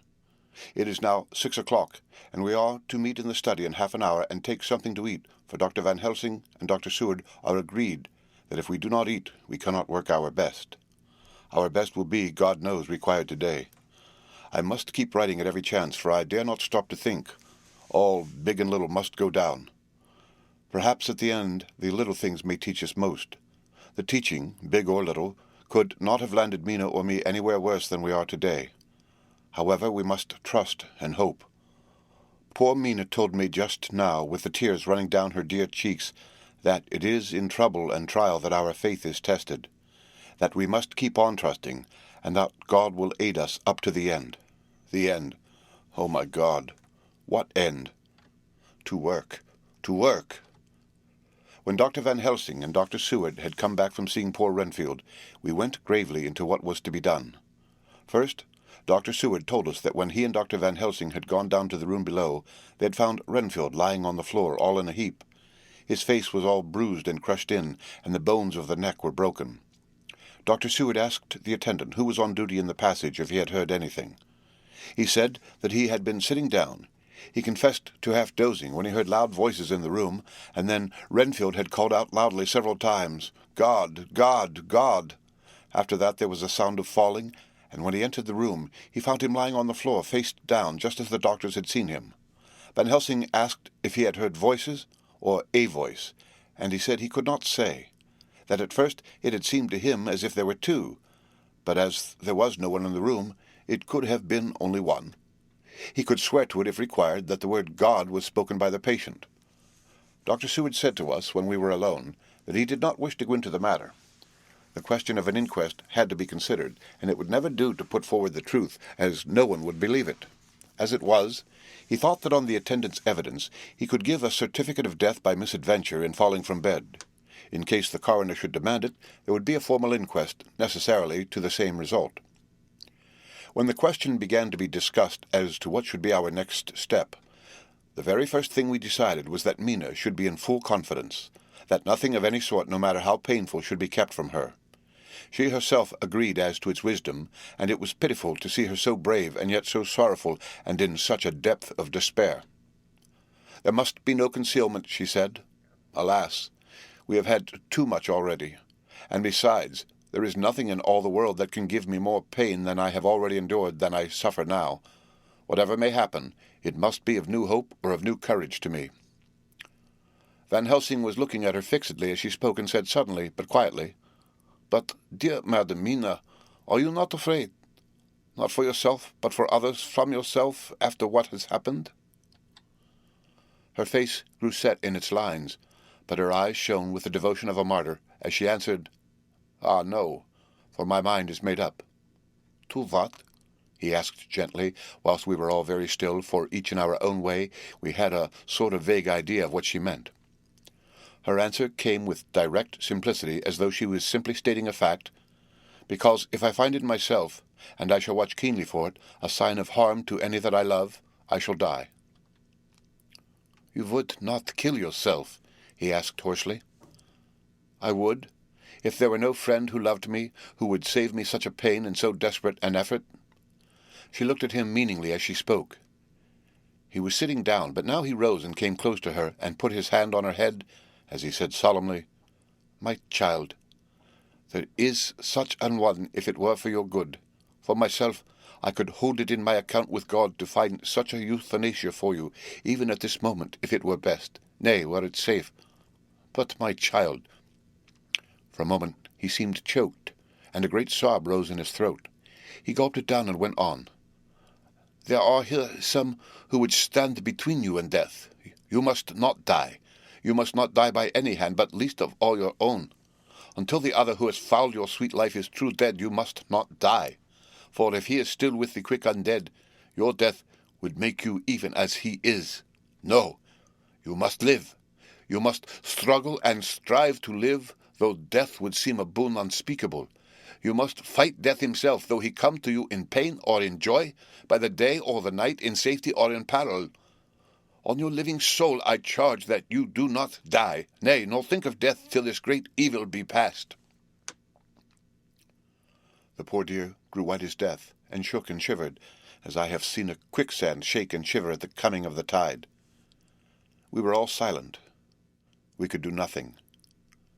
At length she grew more calm, and turning to him said sweetly, but oh, so sorrowfully, as she held out her hand, "I promise you, my dear friend, that if God will let me live, I shall strive to do so, till, if it may be in his good time, this horror may have passed away from me."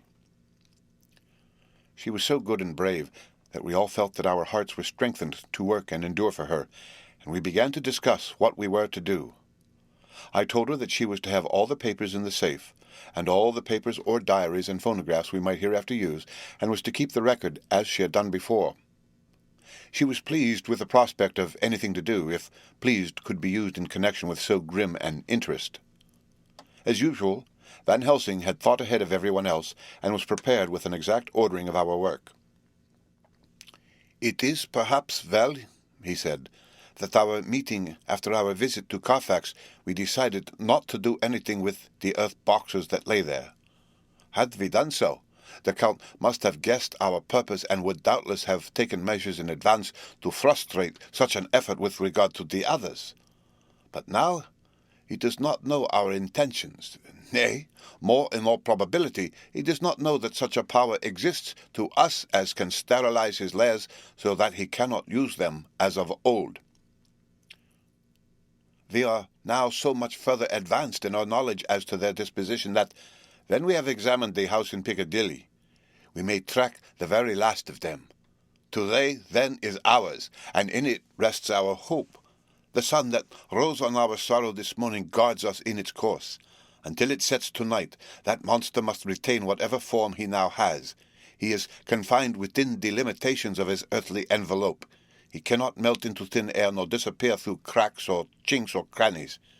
If he go through a doorway, he must open the door like a mortal. And so we have this day to hunt out all his lairs and sterilize them.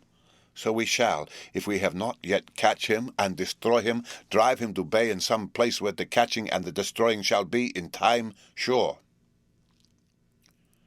Here I started up, for I could not contain myself at the thought that the minutes and seconds so preciously laden with Mina's life and happiness were flying from us, since whilst we talked action was impossible. But Van Helsing held up his hand warningly. "Nay, friend Jonathan," he said, "in this the quickest way home is the longest way, so your proverbs say. We shall all act and act with desperate quick when the time has come. But think, in all probable the key of the situation is in that house in Piccadilly. The Count may have many houses which he has bought. Of them he will have deeds of purchase, keys, and other things. He will have paper that he write on. He will have his book of checks. There are many belongings that he must have somewhere. Why not in this place, so central, so quiet, where he come and go by the front or the back at all hours, when in the very vast of the traffic there is none to notice? We shall go there and search that house, and when we learn what it holds, then we do what our friend Arthur calls in his phrases of hunt, stop the earths, and so we run down our old fox. So, is it not?" "Then let us come at once," I cried. "We are wasting the precious, precious time." The professor did not move, but simply said, "And how are we to get into that house in Piccadilly?" "Anyway," I cried, "we shall break in if it need be." "And your police, where will they be, and what will they say?" I was staggered, but I knew that if he wished to delay he had a good reason for it. So I said as quietly as I could, "Don't wait more than need be. You know I am sure what torture I am in." "Ah, my child, that I do. And indeed there is no wish of me to add to your anguish, but just think what can we do until all the world be at movement. Then will come our time. I have thought, and it seems to me that the simplest way is the best of all.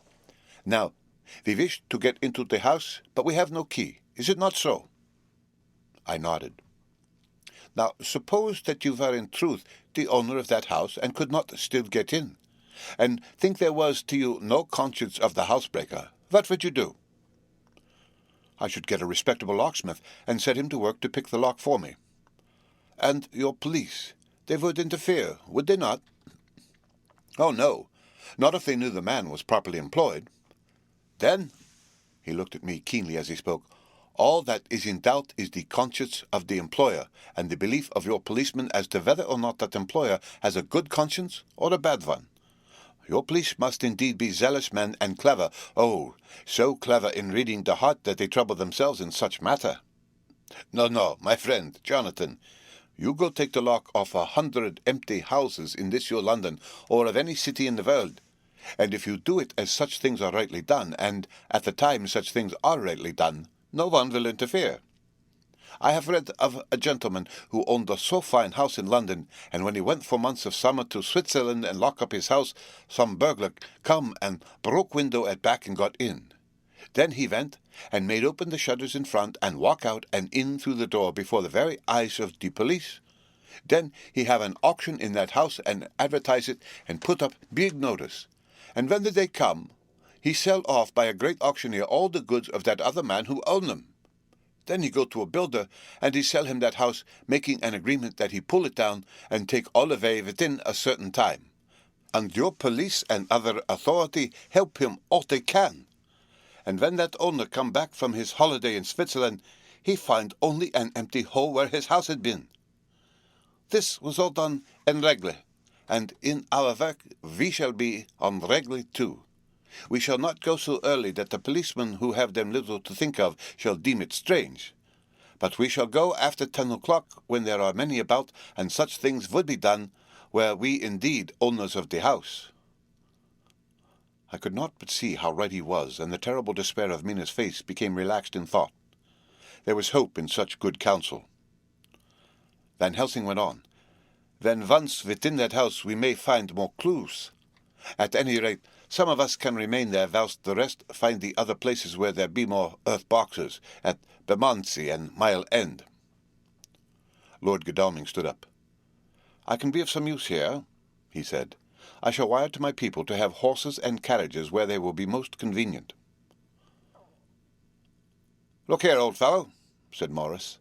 "It is a capital idea to have all ready in case we want to go horsebacking, but don't you think that one of your snappy carriages with its heraldic adornments in a byway of Walworth or Mile End would attract too much attention for our purpose? It seems to me that we ought to take cabs when we go south or east, and even leave them somewhere near the neighborhood we are going to." "Friend Quincy is right," said the professor. "His head is what you call in plane with the horizon. It is a difficult thing that we go to do, and we do not want no peoples to watch us, if so it may." Mina took a growing interest in everything, and I was rejoiced to see that the exigency of affairs was helping her to forget for a time the terrible experience of the night. She was very, very pale, almost ghastly, and so thin that her lips were drawn away, showing her teeth in somewhat of prominence. I did not mention this last, lest it should give her needless pain, but it made my blood run cold in my veins to think of what had occurred with poor Lucy when the Count had sucked her blood. As yet there was no sign of the teeth growing sharper, but the time as yet was short, and there was time for fear. When we came to the discussion of the sequence of our efforts, and of the disposition of our forces, there were new sources of doubt. It was finally agreed that before starting for Piccadilly, we should destroy the Count's lair close at hand. In case he should find it out too soon, we should thus be still ahead of him in our work of destruction, and his presence in his purely material shape, and at his weakest, might give us some new clue. As to the disposal of forces, it was suggested by the Professor that, after our visit to Carfax, we should all enter the house in Piccadilly, that the 2 doctors and I should remain there, whilst Lord Godalming and Quincy found the lairs at Walworth and Mile End and destroyed them. It was possible, if not likely, the Professor urged, that the Count might appear in Piccadilly during the day, and that if so, we might be able to cope with him then and there.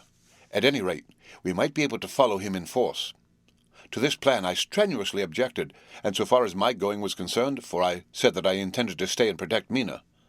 I thought that my mind was made up on the subject, but Mina would not listen to my objection.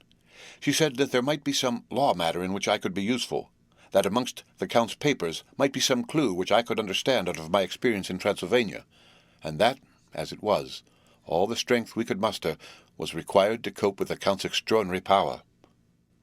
I had to give in, for Mina's resolution was fixed.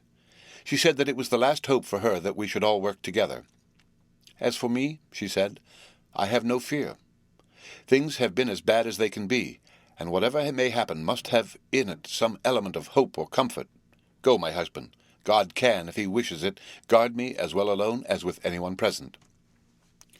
So I started up, crying out, "Then in God's name let us come at once, for we are losing time. The Count may come to Piccadilly earlier than we think." "Not so," said Van Helsing, holding up his hand. "But why?" I asked. "Do you forget," he said with actually a smile, "that last night he banqueted heavily and will sleep late?" "Did I forget? Shall I ever? Can I ever? Can any of us ever forget that terrible scene?" Mina struggled hard to keep her brave countenance, but the pain overmastered her, and she put her hands before her face and shuddered whilst she moaned. Van Helsing had not intended to recall her frightful experience. He had simply lost sight of her and her part in the affair in his intellectual effort. When it struck him what he said, he was horrified at his thoughtlessness, and tried to comfort her. "Oh, Madam Mina," he said, "dear, dear Madam Mina, alas, that I, of all who so reverence you, should have said anything so forgetful. These stupid old lips of mine and this stupid old head do not deserve so. But you will forget it, will you not?" He bent low beside her as he spoke. She took his hand, and looking at him through her tears, said hoarsely, "No, I shall not forget, for it is well that I remember. and with it I have so much in memory of you that is sweet, that I take it all together. Now, you must all be going soon. Breakfast is ready, and we must all eat that we may be strong. Breakfast was a strange meal to us all. We tried to be cheerful and encourage each other, and Mina was the brightest and most cheerful of us. When it was over, Van Helsing stood up and said, "Now, my dear friends, we go forth to our terrible enterprise. Are we all armed as we were on that night when first we visited our enemy's lair? Armed against ghostly as well as carnal attack?" We all assured him. "Then it is well. Now, Madam Mina, you are in any case quite safe here until the sunset, and before then we shall return, if we shall return. But before we go, let me see you armed against personal attack. I have myself, since you came down, prepared your chamber by the placing of things of which we know, so that he may not enter. Now let me guard yourself. On your forehead I touch this piece of sacred wafer in the name of the Father, the Son, and—" There was a fearful scream which almost froze our hearts to hear. As he had placed the wafer on Mina's forehead, it had seared it, had burned into the flesh as though it had been a piece of white-hot metal. My poor darling's brain had told her the significance of the fact as quickly as her nerves received the pain of it, and the two so overwhelmed her that her overwrought nature had its voice in that dreadful scream. But the words to her thought came quickly. The echo of the scream had not ceased to ring on the air when there came the reaction, and she sank on her knees on the floor in an agony of abasement. Pulling her beautiful hair over her face as the leper of old his mantle, she wailed out, "Unclean! Unclean! Even the Almighty shuns my polluted flesh. I must bear this mark of shame upon my forehead until the judgment day." They all paused. I had thrown myself beside her in an agony of helpless grief, and putting my arms around her, held her tight. For a few minutes our sorrowful hearts beat together, whilst the friends around us turned away their eyes that ran tears silently. Then Van Helsing turned and said gravely, so gravely that I could not help feeling that he was in some way inspired, and was stating things outside himself, "It may be that you may have to bear that mark till God himself see fit, as he most surely shall on the judgment day, to redress all wrongs of the earth and of his children that he has placed thereon. And oh, Madam Mina, my dear, may we who love you be there to see when that red scar, the sign of God's knowledge of what has been, shall pass away, and leave your forehead as pure as the heart we know. For so surely as we live, that scar shall pass away when God sees right to lift the burden that is hard upon us. Till then, we bear our cross as his Son did in obedience to his will. It may be that we are chosen instruments of his good pleasure, and that we ascend to his bidding as that other through stripes and shame, through tears and blood, through doubts and fear, and all that makes the difference between God and man." There was hope in his words, and comfort, and they made for resignation. Mina and I both felt so, and simultaneously we each took one of the old man's hands and bent over and kissed it. Then, without a word, we all knelt down together, and all, holding hands, swore to be true to each other.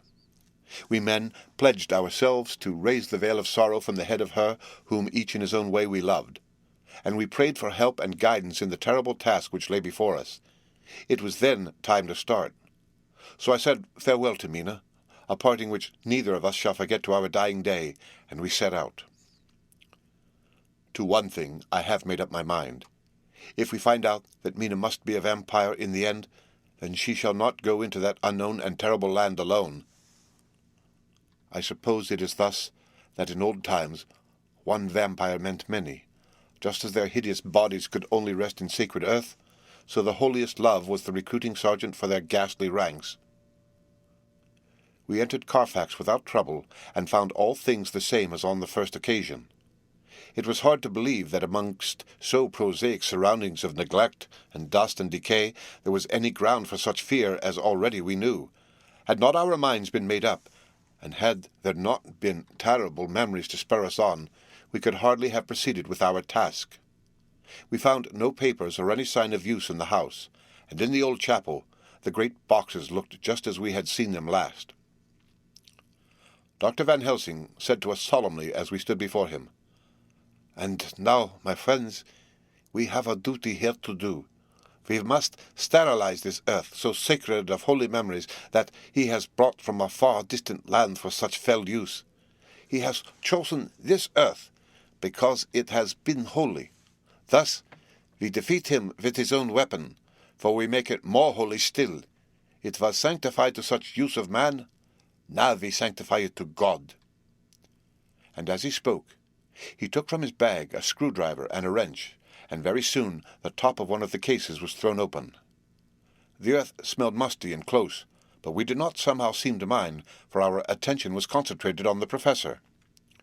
Taking from his box a piece of the sacred wafer, he laid it reverently on the earth, and then, shutting down the lid, began to screw it home, we aiding him as he worked. One by one, we treated in the same way each of the great boxes, and left them as we had found them to all appearance. But in each was a portion of the host. When we closed the door behind us, the professor said solemnly, "So much is already done. It may be that with all the others we can be so successful that the sunset of this evening may shine of Madam Mina's forehead, all white as ivory and with no stain." As we passed across the lawn on our way to the station to catch our train, we could see the front of the asylum. I looked eagerly, and in the window of my own room saw Mina. I waved my hand to her and nodded to tell her that our work there was successfully accomplished. She nodded in reply to show that she understood. The last I saw, she was waving her hand in farewell. It was with a heavy heart that we sought the station, and just caught the train which was steaming in as we reached the platform. I have written this in the train. Piccadilly, 12:30 o'clock. Just before we reached Fenchurch Street, Lord Godalming said to me, "Quincy and I will find a locksmith. You had better not come with us in case there should be any difficulty, for under the circumstances it wouldn't seem so bad for us to break into an empty house, but you are a solicitor, and the Incorporated Law Society might tell you that you should have known better." I demurred as to my not sharing any danger even of odium, but he went on, "Besides, it will attract less attention if there are not too many of us. My title will make it all right with the locksmith, and with any policeman that may come along. You had better go with Jack and the professor and stay in the Green Park, somewhere in sight of the house, and when you see the door opened and the smith has gone away, do you all come across. We shall be on the lookout for you, and shall let you in." "The advice is good," said Van Helsing, so we said no more. Godalming and Morris hurried off in a cab, we following in another. At the corner of Arlington Street our contingent got out and strolled into the Green Park. My heart beat as I saw the house on which so much of our hope was centred, looming up grim and silent in its deserted condition amongst its more lively and spruce-looking neighbours. We sat down on a bench within good view and began to smoke cigars so as to attract as little attention as possible. The minutes seemed to pass with leaden feet as we waited for the coming of the others. At length we saw a four-wheeler drive up. Out of it, in leisurely fashion, got Lord Godalming and Morris, and down from the box descended a thick-set workingman with his rush-woven basket of tools. Morris paid the cabman, who touched his hat and drove away. Together the two ascended the steps, and Lord Godalming pointed out what he wanted done. The workman took off his coat leisurely and hung it on one of the spikes of the rail, saying something to a policeman who just then sauntered along. The policeman nodded acquiescence, and the man, kneeling down, placed his bag beside him. After searching through it, he took out a selection of tools which he proceeded to lay beside him in orderly fashion. Then he stood up, looked in the keyhole, blew into it, and turning to his employers made some remark. Lord Godalming smiled, and the man lifted a good-sized bunch of keys. Selecting one of them, he began to probe the lock as if feeling his way with it. After fumbling about for a bit, he tried a second, and then a third.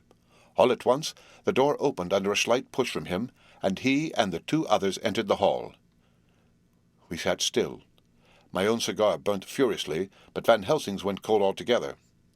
We waited patiently as we saw the workman come out and bring his bag. Then he held the door partly open, steadying it with his knees whilst he fitted a key to the lock. This he finally handed to Lord Godalming, who took out his purse and gave him something. The man touched his hat, took his bag, put on his coat, and departed. Not a soul took the slightest notice of the whole transaction. When the man had fairly gone, we three crossed the street and knocked at the door. It was immediately opened by Quincy Morris, beside whom stood Lord Godalming lighting a cigar.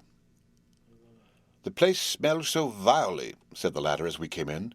It did indeed smell vilely, like the old chapel at Carfax, and with our previous experience it was plain to us that the Count had been using the place pretty freely.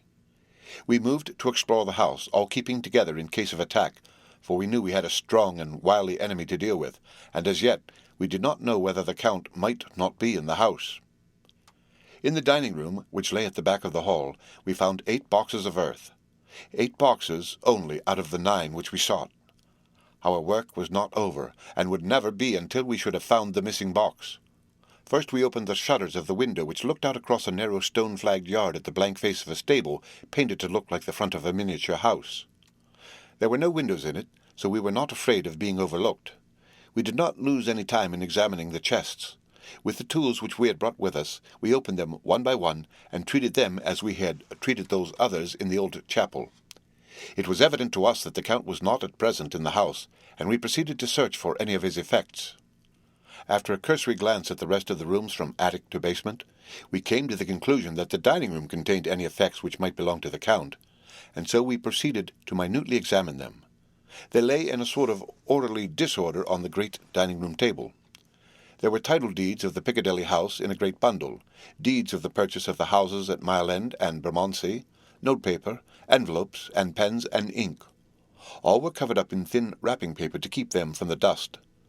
There were also a clothes brush, a brush and comb, and a jug and basin, the latter containing dirty water which was reddened as if with blood. Last of all was a little heap of keys of all sorts and sizes, probably those belonging to the other houses. When we had examined this last find, Lord Godalming and Quincy Morris, taking accurate notes of the various addresses of the houses in the east and the south, took with them the keys in a great bunch and set out to destroy the boxes in these places. The rest of us are, with what patience we can, waiting their return or the coming of the Count.